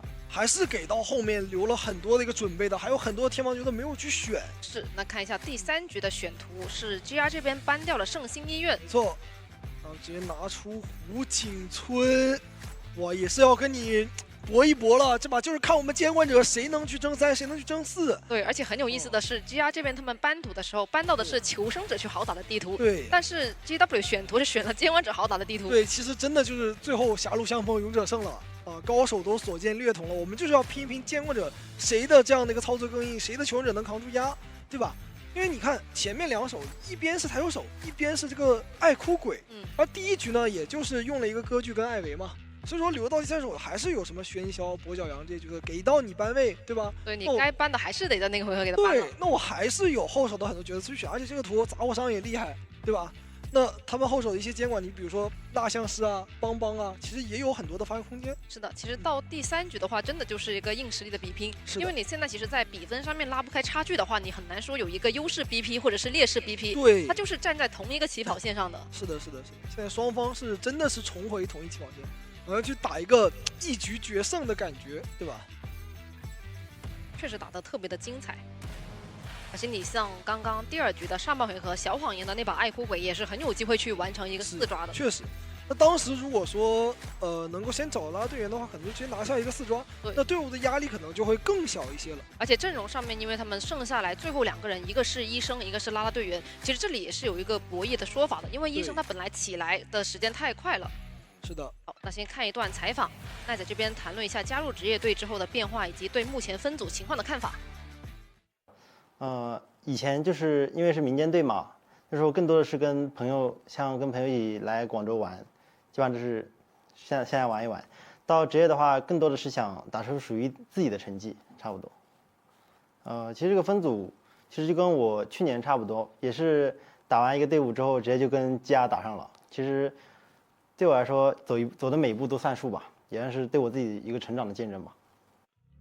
确实，感觉的话，其实对于我们这种新选手来讲嘛，对吧？进入到我们的一个赛场上面来讲，压力也会很大，而且呢，真的是需要去给他一些成长的时间，一些适应的时间，是的，对吧？但是能够感觉出来 GW 其实真的已经是属于那种进步飞快、成长非常迅速的一个队伍了。里面的选手呢都是磨合的比较好。就感觉求生者这边也是，然后监管者也是比之前的状态还要更好一些。对对对，大家其实之前小谎言他本身天网的熟练度也是挺高的嘛，然后也是有表现过非常多精彩的对局。是的，但是这个赛季上来的话，你像刚刚那把爱哭鬼也是，因为其实他到最后有个非常尴尬的事情，剩下的2个人，一个是医生，一个是拉队员。如果说你不挂那个医生，他可能起来直接扎满了，这个时候密码机太多了，70多的一个密码机是有机会给他修的，所以他也不能说太上头。而且他当时挂的医生的时候是知道拉队员从中场撒手了，然后往外面去转的。但是可惜就是他太早的去进入到一个在地窖旁边去防守的状态。是的，是的。而他的一个底牌都切过了嘛，早切过了，使用了那个传送。不然的话，他如果手上有一个底牌，其实当时还是有一些转机的。比如说，我可以切一个巡视者，对吧？用我的放狗先把你咬住，然后再一火一刀，这样的话就会比较稳。所以其实打法还是蛮多的，但是你还是要根据你后面的一个变化，然后再去进行调整。不管说你是挂还是不挂，去追拉队员，还是说去选择防守，它都是有一个不一样的打法的。是的，对你的操作要求会更高吧？没关系，现在反正第3局把悬念留到最后，让我们来看一下这一把的一个 BP。先知机械师把羊搬掉，喧嚣要不要尊重？选择搬掉了艾维，留出了年纪的喧嚣。火灾调查员，病患也是没有底 buff， 然后能够去站小船跟大船的一个角色，也很适配胡锦村。是的，第3手佣兵搬掉。你感觉现在好像大家很少去使用野人这个角色。感觉可能是没那么稳，相对来说。对，然后再拿出了画家。看一下最后一手，搬掉哭泣小丑，搬掉哭手，因为你这个时候没有太多救人位可以出了，对吧？佣兵这个大副守门人都被全局了，佣兵被搬掉了，所以选了一手逃脱大师。搬掉哭手，拿出陶大。看看你的选择，因为这个陶大师的还刚好是能够针对到喧嚣的。看一下年景这局先手上场，感觉他可以考虑出邦邦啊。邦邦还行，邦邦跟蜡像师感觉都有角度，鹿头的话也能打。但邦邦的话主要是应对要先被拉一下点，然后他救人的话其实稳定度还是有的一个逃脱大师，然后一个画家，感觉那还是有压力的。他毕竟他没有太远的一个位移能力嘛，一旦被提前拦截到，对吧？先炸一下，那你这个以前的救人压力还是比较大的。毕竟你这个迷烟炉的话，对你这个救人帮助其实没有那么大。哎，杂货商可以，那这个的话就会比较中规中矩了。也是异曲同工。而且杂货商同样的也是一个保平非常稳，然后能够去争上线的角色。对。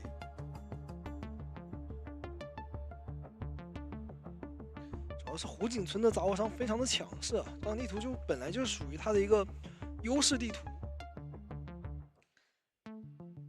这把跟前2局不太一样，是年仅先手上场的，看能不能放开打，还是一个比较适合的地图，比较好打的地图。看一下选点方面是木屋的画家、小船的火灾，然后大船的病患、大船底下的逃脱大师，然后杂货商是选在了小船的前面。这样的话也是可以直奔着小船或者木屋的人去追击嘛，因为他这个图的话，小船是人是最近的，然后木屋呢它是最优势的，他只要把这个门一开，整个地形就一览无余了。不过因为杂货商它是具备一定的破点能力的，所以你一些连续的交互区没有那么好交互。那这把是底牌挽留杂货商，然后求生者这边的话是飞轮加化险为夷的火灾，然后化险为夷的逃脱大师，弹射的病患，还有飞轮的画家。现在进入到比赛面，本场比赛是由 GR 的监王者对战 GW 求生者，有解说安将、林芷为您带来 COA 实时赛况解说。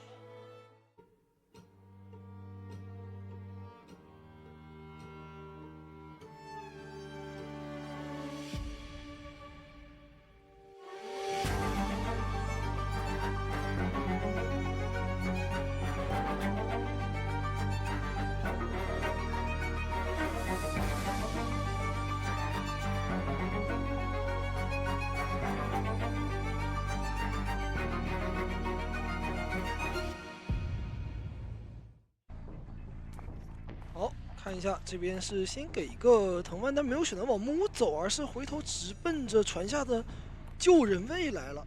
还是想要先去找一下狮子。今天真的是要跟救人位死磕的一天，谁救人我就揍谁，起码能够去闷掉一个化险为夷。就给到一个迷烟炉，只能说先跟进一下，等待他迷烟炉的一个冷却或者说转点。那这个距离的话也是被拉得很近啊。对，身位是稍微有点近了，这里再来一个开门。对，所以先炸一下，把这个被动给打掉，那很危险。再给个小心被藤蔓咬住，一炸一刀呀！一炸没有炸到，还好，差一点点被秒了。因为这个藤蔓距离太短了，所以说它控制时间也是比较短的。不然的话，当时就是直接被一个瞬秒。是的，不过往前面的话已经是非常危险了，一个移形交出来，移形过来应该是没有直接击倒了，限制空间1分钟。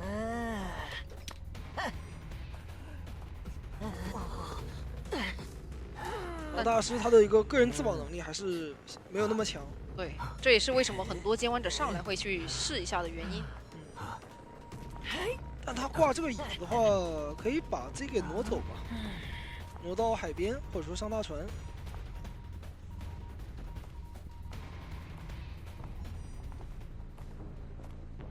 其实感觉他病患在往大船走的一个情况下，其实他把自己放到大船也可以，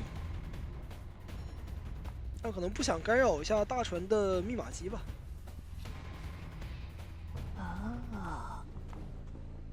这里给了一个藤蔓，那看一下。后续这个救人了，他其实这个救人还是蛮有压力的，因为他首先呢，他这个逃逸进度本来已经过了很多了嘛，其实他这边手上是有藤蔓的，对吧？感觉救人上面可能也是比较难去卡到半了，他等一下，因为当时他马上就要到一半的淘汰进度条，他等一下故意把这个藤蔓延长在椅子边上，对吧？你只要敢过来，我咬住你，那个控制时长，然后再加上我这边有一个出刀震慑的博弈，而且我还可以说我控制你之后，立马在这个地方再吸一个藤蔓。就是连环的去控制，那你这个人很难卡满，应该是要卡满。而且前期的话，因为你本身牵制的时间不是很够，又闷到了一个化险为夷。是的，是的。你只有外围火灾的一个化险为夷，可能还是压满就会更好一些。这一把对于球人来讲的压力还是很大，就是他这个前期牵时间毕竟比较短，而且呢，密码机这张大地图你修的是没有那么快的。那他的杂货商呢，最关键的一个手椅，对吧？你外面你这个圈不好去给到，而且他也没有什么26、36的空间，所以这一局其实是一个比较劣势的一个博弈了。所以感觉还是前期会稍微牵制的时间不太够吧？是，因为它跟逃脱大师本身的一个特质是有关系的。它其实本身在自保这个方面，我觉得还是有点乏力的。对，比较劣势嘛，他自保能力。其实我感觉他第一波丢迷烟炉的时候，在1楼，他不应该去上楼的。他如果说选择上楼的话，等于说这个道具白交了，而且监管者他能很快的跟上。他不如说我把这个迷烟炉一丢，我就在1楼这2个窗区去绕，对吧？那哪怕说我这边给到你一个打被动或者炸到我的一个机会，但是我还可以继续在1楼去续我的道具。是，而且本身的话，如果说他在一楼去绕，他的那个迷烟炉的覆盖范围，我觉得是比较好去牵制的。对。但是如果说你像刚刚那样上到2楼，然后身位拉近了之后，你如果往右手边那个地方去转的话，他的那个模型一开门就破掉了。他反正就先利用这个迷烟炉去卡视野，以及他进出的一个加速嘛。如果说你第一时间去转走的话，就比较难牵制了。这边直接过来，他们咬住不让你救，再试试炸一下，有出刀博弈的机会。好，套下来了。最后一个气囊。他确实得赶紧贴过来救了，因为当时再不过来就要过半了。但是这里的话是画的话没有把它卡在板子里，有点可惜。第二波的话，这边再开个门，那陶大师会一炸倒，直接炸过板，然后出刀，但是刀空了。但是还是抽到这一刀。如果说这一刀没抽到，其实画家也在旁边准备着了。对。这样的话还想再摊一下画家，画家有飞轮，哎呦没有顶掉。那还要接一刀。现在场上的话，2台小遗产，还差一整台密码机。是的。对监管来讲的话，这个节奏现在是无限好。但是已经没有化险为夷了。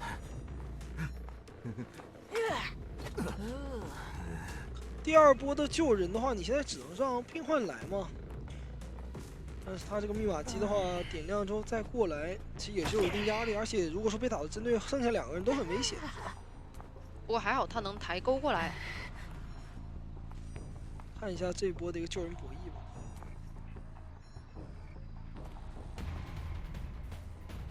是以前的一个藤蔓加上一个碎石的炸，直接去上有点博弈的压力的。这个淘汰进度也救下来了，骗一下，还是被但是打到了，还差半台。画家再过来，直接去放画，通过画来打断，没问题，不然自己就要倒了。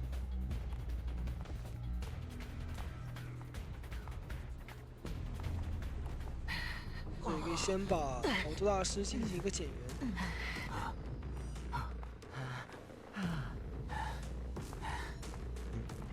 你后面去打拉扯的话，其实画家跟火灾目前的状态都不太好。然后包括你病患也有机会秒的，还是得防范一下。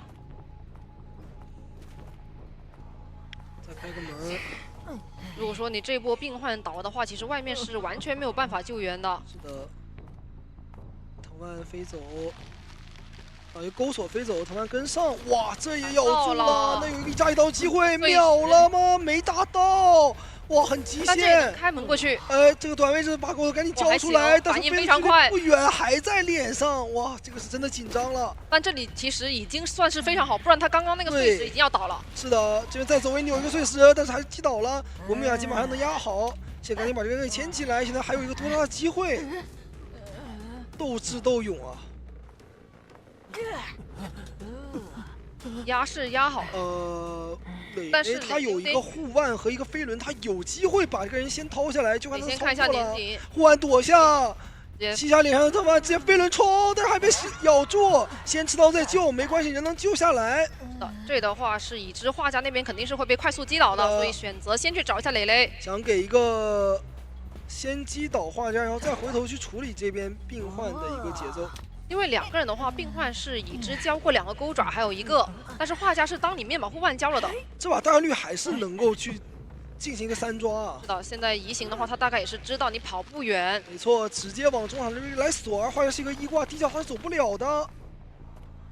前面的耳鸣已经出了，就看他能不能精准的定位到人的位置了。但这也能看到脚印。是的，两个同伴直接咬住。远端的火灾想来救人，但是这个距离是不是有点太远了？算了，他想走门。第3个同伴再过来，还是被缠住了，直接打一刀。这个时候马尾在外面，怎么办？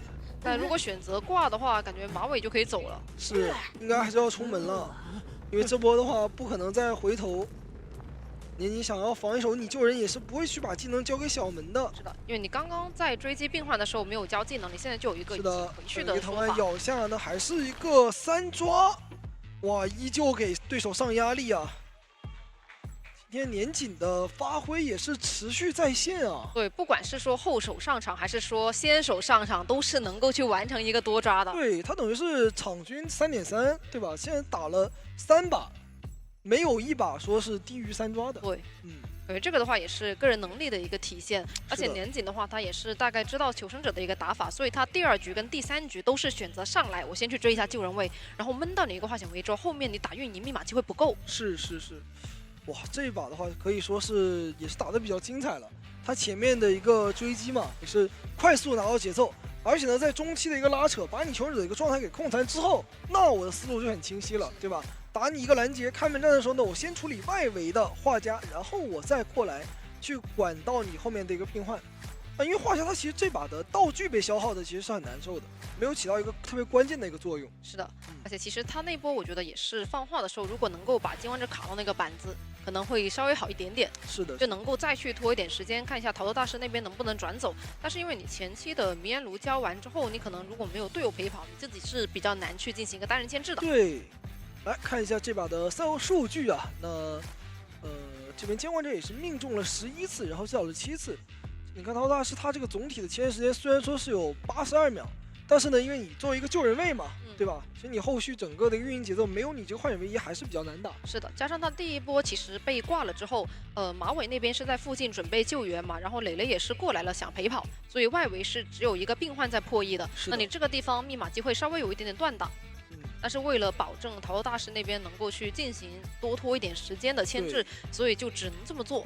对，压力的话就是全部都分到其他的一个队友身上了嘛。但这样打下来的话，其实反而是在上半局被年锦那边完成了一个多抓，那现在压力又回到 GW 这边了。是的，这2支队伍的一个交锋实在是太惊心动魄了，一波3折的，对吧？那对于他来讲的话，GW 现在也是必须要去还一个3，那如果还3的话，能进入到加时；还4的话，才能够去反过来翻盘。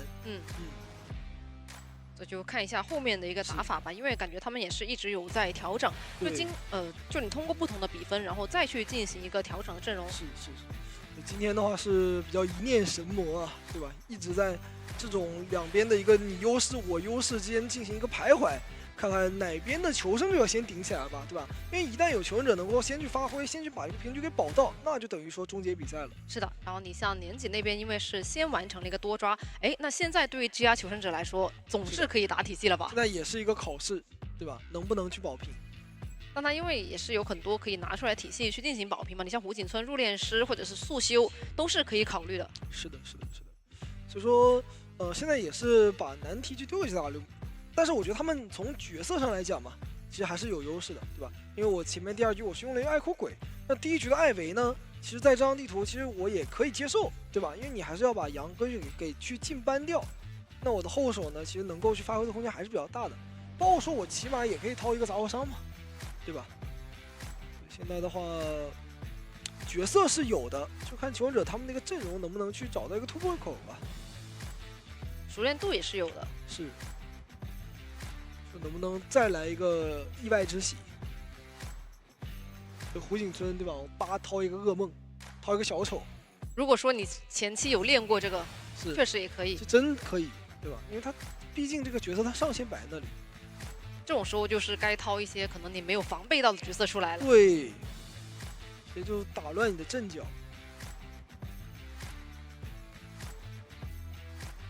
感感觉 GR 的话，确实今天可能在前期的时候，求生者他本身有一些小失误在里面，然后被滚雪球了。是的，看一下这局能不能做到。来看一下，应该也是加的应援。哦，好像我听懂他在说什么了。说什么？喊口号啊。哎，还真是。是。也是，确实加今天的一个表现也不错嘛。虽然说求生者这边可能没有去稳住，但是监管的一个发挥呢，确实是把自己从一个比较劣势的一个局势也是彻底的扳回来了。那就看这个第3局能不能说找回这个保平的一个状态，也是会有一些难度吧，因为毕竟胡锦村嘛，而且还是先手才3抓。对，其实感觉就是很有意思的一个点，就看别人玩的话就觉得，哎，感觉都挺轻松。这个求生者他感觉也能3跑，那边监管者感觉他也能多抓。我自己玩的时候，我觉得这求生者也跑不了，监管者也抓不着。对这个的话，就是你可能玩不一样的阵营的时候，而且毕竟他们是选手嘛，熟练度肯定是这样的。是我玩求生者的时候，我觉得求生者是真的很难打，很难沟通，大家配合很难，操作也比较难。监管他很猛，就把你抓倒了。然后你一怒之下但是我玩监管者的时候，我发现对面都特别厉害，他们配合都特别好，个人操作很秀。我所有的技能他能预判，能预判，然后闪现也没了。他们救人也是很有序，然后配合也特别好。或者是能够卡到一个比较极限的时候把人扯下来，所以就很奇怪，你知道吧？就感觉这个游戏它是那种什么呢？就是你玩哪个阵营，可能对于你来讲，你就需要下更多的功夫啊。不过你可以多练一些角色，或者是把这个角色的熟练度提起来。就是应该是这样的，就是你的优势，你可能会下意识的去忽略它，然后对手他的优势的话，你会更注重的放大。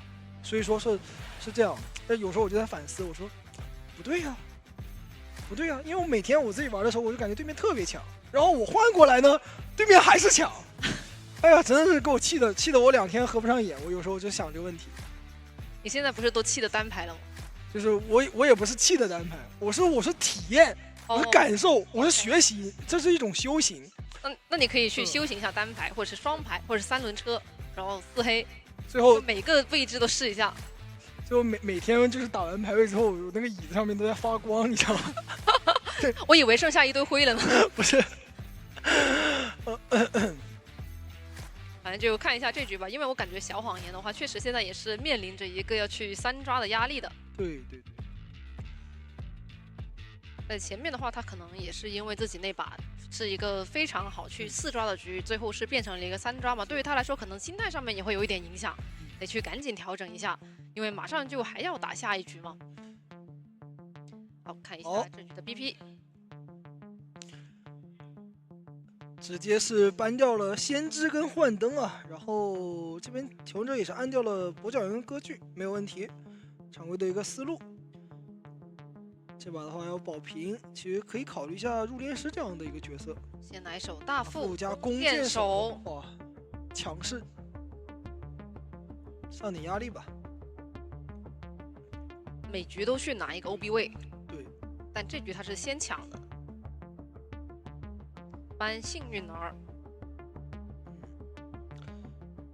幸运儿也搬掉，看看第3手，因为也没有气象了嘛，第1局是拿过了，入殓会拿吗？玩具商。也可以，这样的话还可以去补一下救人，以及他自己的抗压能力也不错，这样可以给队友丢一下道具。那大副的话也可以不是那么的容易被针对了。是的，我捡一个玩具的道具的话，我等于是有一个3道具的救人位。就玩具商也是比较能够去吃到这边的一个优势，还可以跳板，对吧？这样的话有一个辅助的能力。看看第4手的一个选择，要再补一个辅救吗？还是说我再去打一个杂技辅救位？他们是把个人的牵制保得非常稳，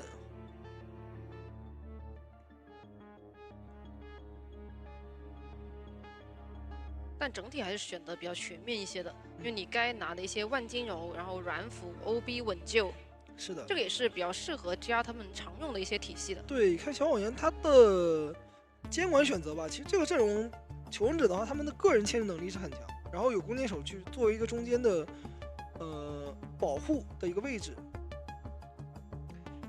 看有没有一个突破之法。它很多时候是可以进行一个互相陪跑的，就比如说你用跳板，然后跳到那个弓箭手附近，对，或者是你反过来弓箭手保你到跳板附近能跳。对，杂技这边也可以过来给一个球，或者说带一个圈。就是这种软辅的话，给到的一个优势也是会比较足，尤其是在胡锦村这种地形嘛。其实玩具真的是一个有点被忽略，但是非常强势的一个求生者。这个版本也是有一些改动嘛。对的。你改动完之后，其实对于整个队友之间的配合会更加好。是，看一下小人他的一个抉择了。因为这个阵容锁定出来的话，他们的一个保平能力还是比较强。尤其你进入到后期看不见的拉扯，这种杂技啊、玩具商啊，他的一个位移能力、飞移能力，完全可以去补足大副他没有位移能力的一个台球手，也是拿了一个台球。感觉这个角色的话，确实在追击控场方面是挺有说法的。对，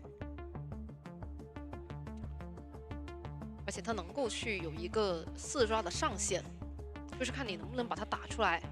而且也要看对面的求生者有的时候会给不给你机会。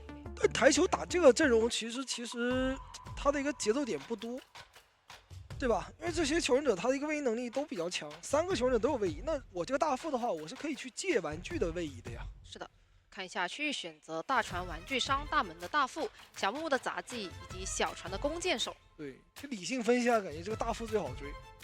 还真是。对。或者要不我就骗你怀表，骗完之后我再回来杀一个回马枪。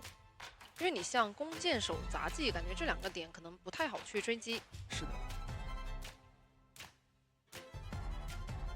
你觉得他会不会上来先追一下大副？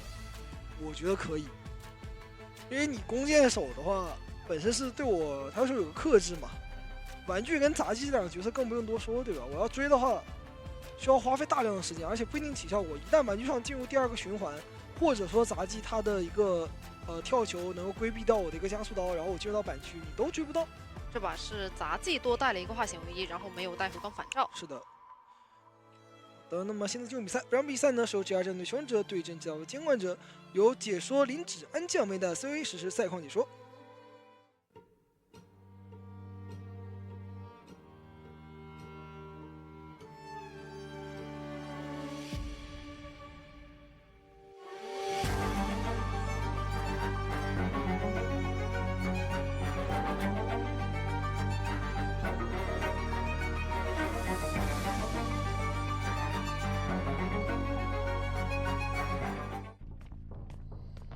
这样的话来看一下他的一追选择，果然是往救援这边先走一走啊。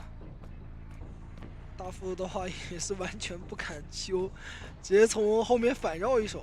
现在救人位是这样的，是的，救又得救得好，牵制又得牵制得好，因为很多监管者上来就想闷掉你这个化险为夷，然后你本来就单带了一个化险为夷。对，其实有时候我们要改变思维了，以后让这个救人位带双弹飞轮，让这个牵制位带化险为夷。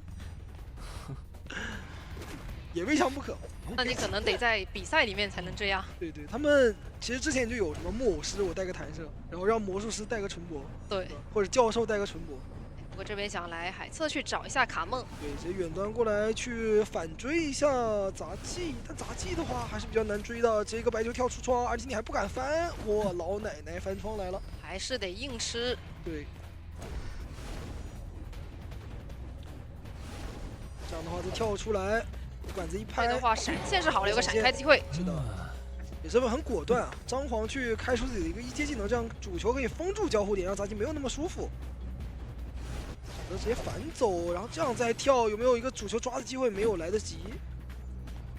但前面可以封。哎呀，又差一点，差一点点，推杆也被躲了。哦，那这里的话确实是规避掉了这一波。是的，而且本来这里可能差不多要终结这个杂技了，但现在节奏要被拖起来了。没错。而且弓箭还在边上去给到一个压力呀，这样可以直接去挂一个4叶度，不一定要打晕，可以直接上一个50，但他选择是不交，相信杂技的牵制，然后再给一个主球推杆，被抓住了，那就等你自动出，可以先击倒。密码机的话，现在是2台半左右。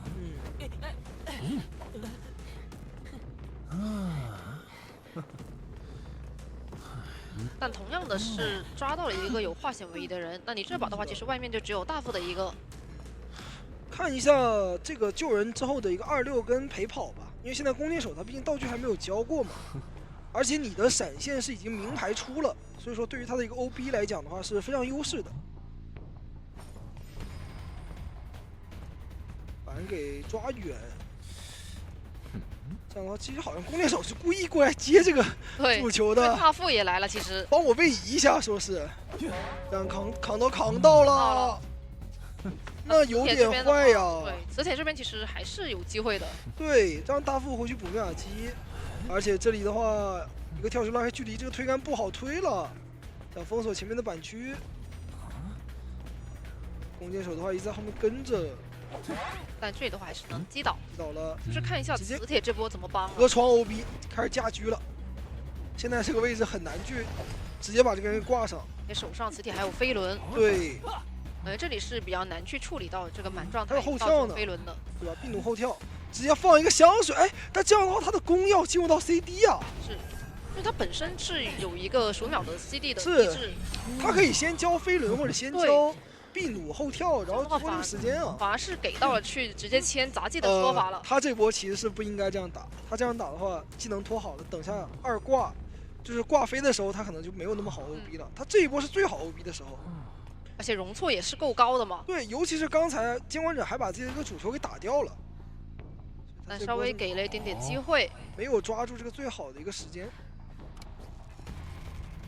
到脸上射箭，直接开始左摇右晃，一个掏针对打到，自己的针对，而且这个地方太近了。现在全看弓箭手的一个 OB。监管者选择先锁一下密码机，打一下大副吗？把表给逼出来，然后再回头。不过回头的话，其实也是摸不起来的。是的，他主要是骗你的道具。对，直接切能这打交互吗？没问题。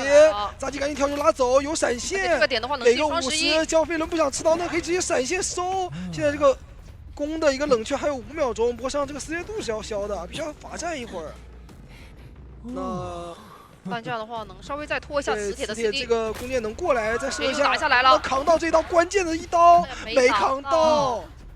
哎，可惜，如果扛到这一刀的话，是有机会打一个3开门战的。是的，那这样能先去打一个减员。但这波的话，其实他是拖了非常多的密码机，本来是差一整台的，现在那整台已经有70多80了。没错，黄岩的话，他这一把的一个针对刀打的是非常好，也是完美的化解了弓箭手对于他的一个克制。那现在就看他最后一个控场了，密码机锁住，直接过来压迫一下玩具。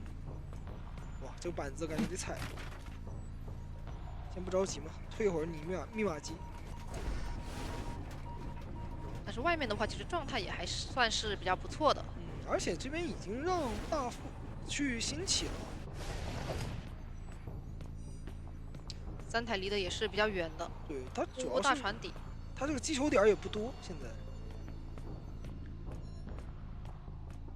没有办法很快的去续上他的一个节奏。这边等你来追我的大副的时候，我再派我的玩具商去修机就可以了。能把人给抓回来吗？好像有点难，强者是防到了。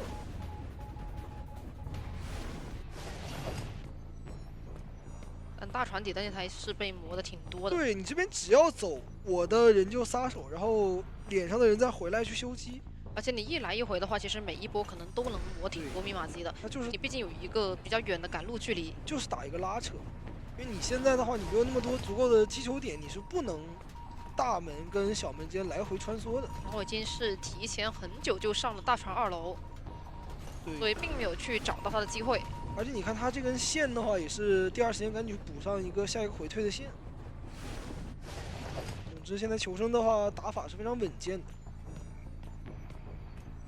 那边再推了一次，他就是两边都要管，但是可能没有那么多的线来让他管这个密码机。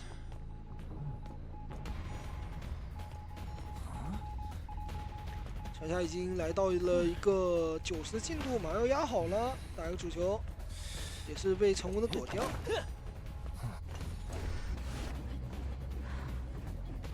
但这边的话，其实再过去已经是有点管不了了。是的，所以这个密码机考虑。哎，不过回退了一次，他低身压不好。刚刚没有选择是他因为有一个主球嘛，他必须得躲一下。那第二时间看能不能直接把阿策给击倒啊？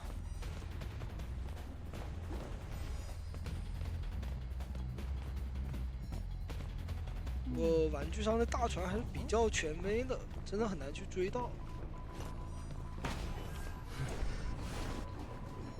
想再去管一下母这边，他这里是直接放了一个主球在密码机边上不让你修，然后再回来去吊一下木的这个人，但是好像想再杀一个回马枪。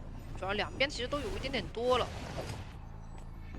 所以他因为一直放着这个主球去防。所以你现在真的是2台拖的进度都已经比较多，趁这个密码机还没有压好，赶紧再打一波上挂节奏。但是脸上密码机被抢开了，那这个闪现交的就比较伤了。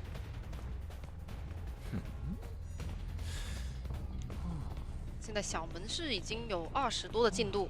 对，他走入来的大门的话没有看到人，看一下这边得赶紧过去管小门啊，不然的话门一开就要保平啊。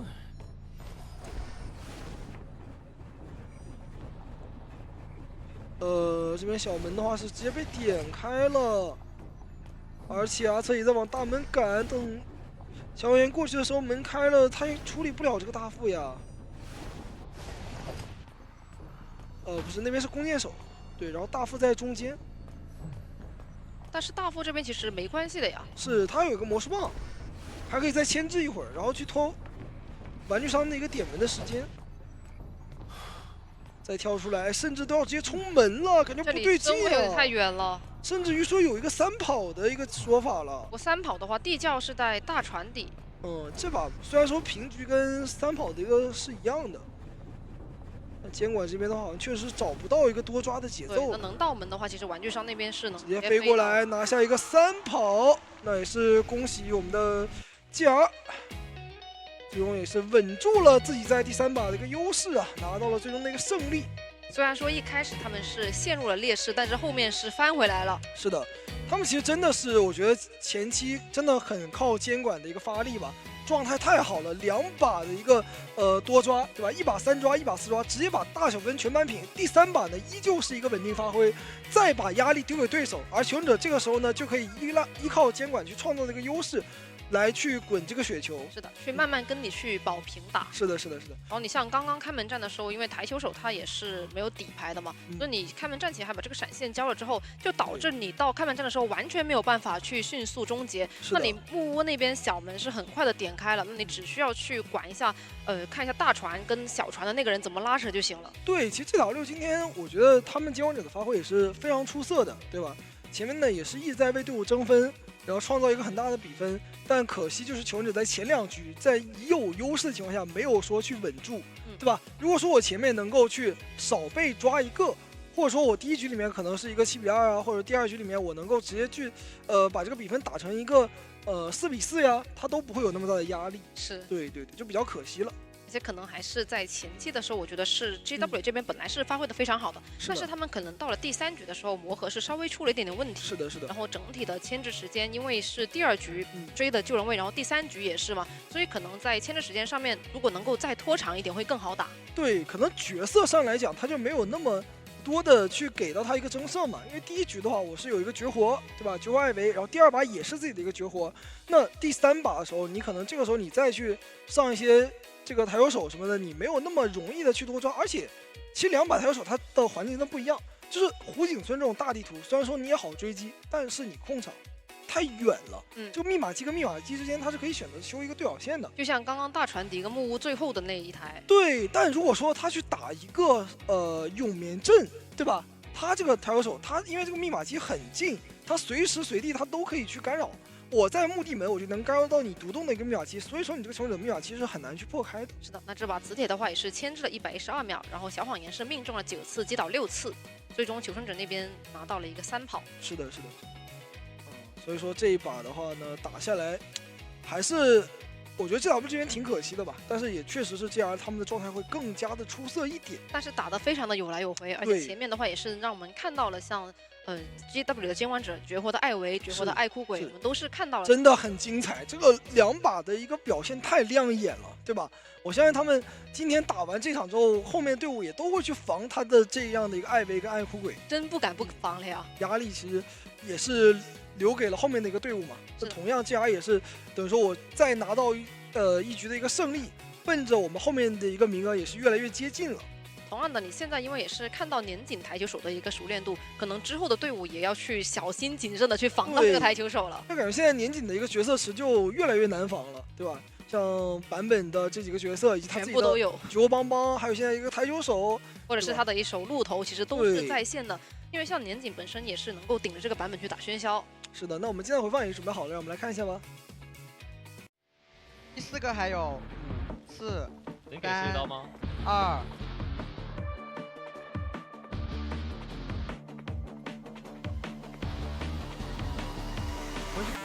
我先不是了，真要怎么办？杀我！壁画，慢了。后主他无头，糟糕，交了！哎，压式的木屋 ，OK， 木屋架势，大铺没交表。我要打大门 ，OK。没到，大铺2段，有不到2段。他暂时杀不死我，能扛吗？我闪现。可以看到我们这些就精彩的一个操作嘛，对吧？还是感觉比较津津有味的。因为确实今天他们不管是说2个阵营的一些秀的地方也有，然后失误的地方可能也要回去再复盘一下，但是也是同时看到了他们的一些绝活。是，因为现在这个版本的话，你肯定不能说你单边嘛，对吧？你虽然说监管的状态非常好，但是你求生你必须要把这个状态给调起来，对吧？你要去打出配合，打出操作，你要像第3局一样，对吧？我这边能有一个 combo， 然后去找到一个保平争胜的一个面。是的，其实你像很多对局，它可能除了说前期的准备，然后 BP 阶段的一个准备，局内的一些决策，其实都会一环扣一环，全部影响到的。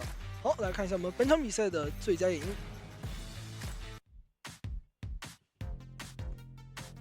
看一下今天的最佳演绎给到了年仅，确实年仅今天他的一个局均淘汰3.33，确实是抓了非常多的求生者。只能说今天的一个表现也是当之无愧啊，对吧？打了3把，全部都是多抓，为队伍也是从这个逆境转为优势。是的，你像第2局下半回合，其实就是他非常关键的一局翻盘，然后把这个优势直接是抓住了。没错，他的一个演绎的分点是有11748，然后有1.3的恐惧震慑，还有一个7次的一个局击倒，这个数据也是拉满了。也是使用了自己可能之前打的比较少的一个台球手，因为之前在比赛上面的话，确实他会更加偏向于别的一些像喧嚣啊、博小歌剧这种。而且我觉得其实就是求生者在面对年仅的时候，他基本上都是采用的那种就保走一个的一个战术，对吧？他其实像第1局、第3局的时候，他们都是说我拼命了，我就走这一个。所以说，如果是让他没有一个这个比分目标的话，他可能还能再创造更高的上限。是的，对。但是这个的话，确实也是要看你这个阵营是选择先手还是后手上场。是的，它会有一个比较不一样的打法。对，先手我争上线，后手的话我来兜底，这个都是有说法的。那比如说你自家监管者都已经4抓了，后面肯定是要想办法去跑一个的，至少。对。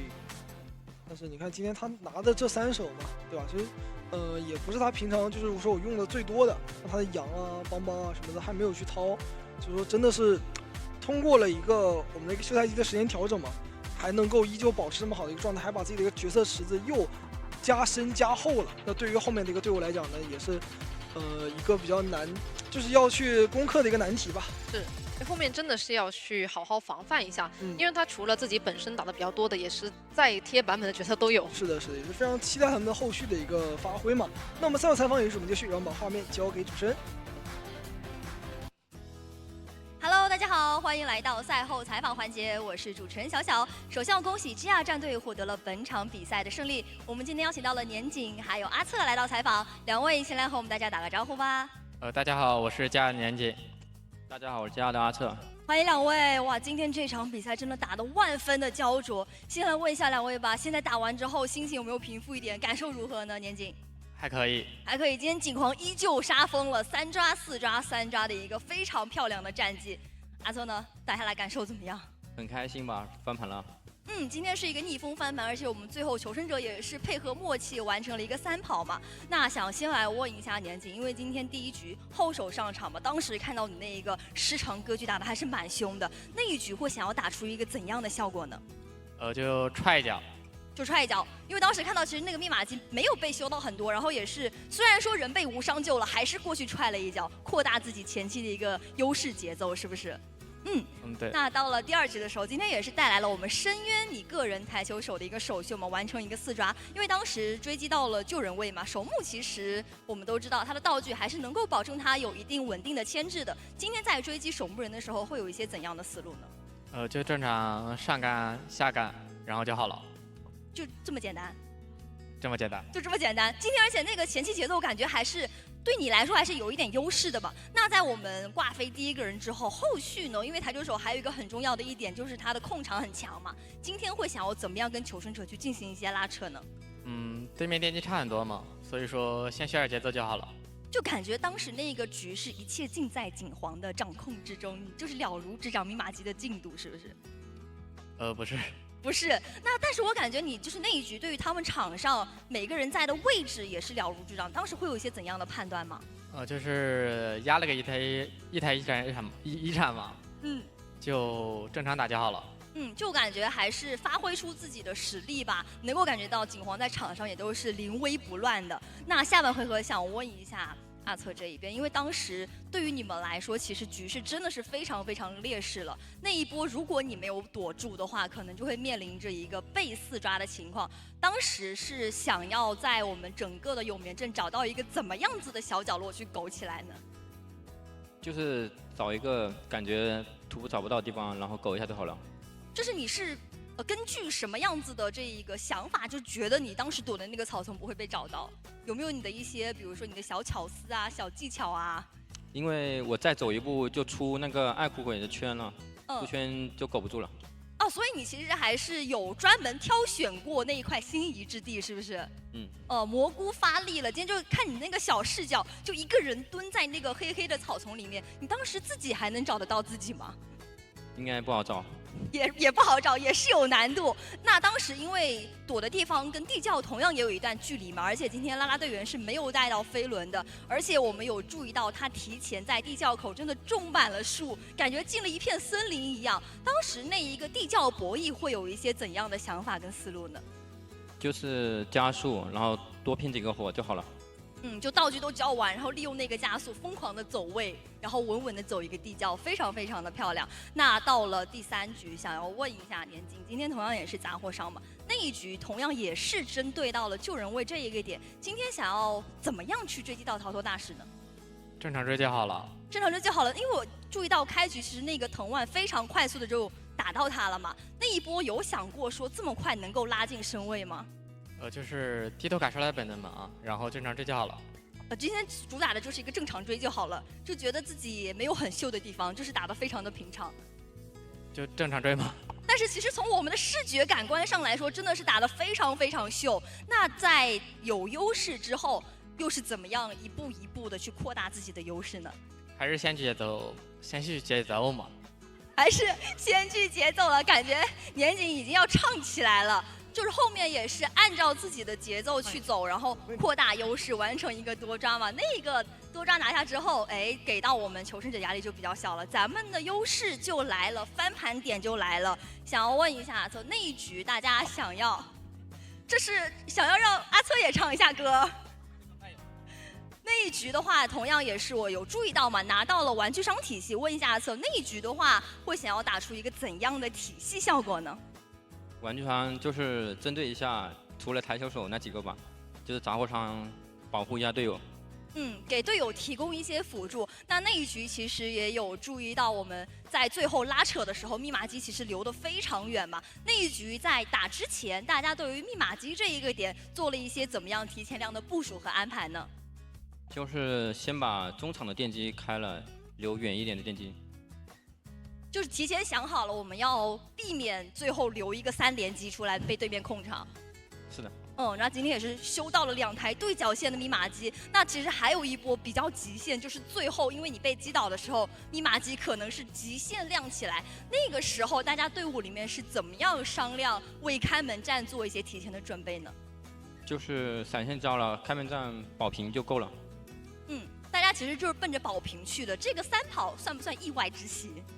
是的，先保平，给机会再3跑吧。大家在看到3跑面的时候呢，交流啊，或者是语音会是怎么样？会不会比较的兴奋一些？就是想着还挺好，多赚个地窖。还能多赚一个地窖，多拿一个3跑，也是把我们的气势给打回来、打出来。那今天这一场赢下的话，也是成功的进入到我们 B 组胜者组的决赛了。我们下周再赢一场，就可以直接进入到4月小组赛了。想问一下2位，对于下周的比赛有一些什么想说的？年景先来吧。加油大吧！加油加油！加油加油加油！加油加油加油！那我们再来对粉丝说一点什么吧？有没有想说的？他刚刚真的有问题，这个没有问题。这个没有问题了。那你对粉丝有没有什么想说的？祝大家天天开心吧。祝大家天天开心。阿策来吧。谢谢大家的支持吧。感谢大家来到现场支持 GR 战队，也是感谢2位来到赛后采访。再一次恭喜 GR 获得了本场比赛的胜利。接下来马上要进行的是今天的第3场比赛，让我们稍事休息，马上回来。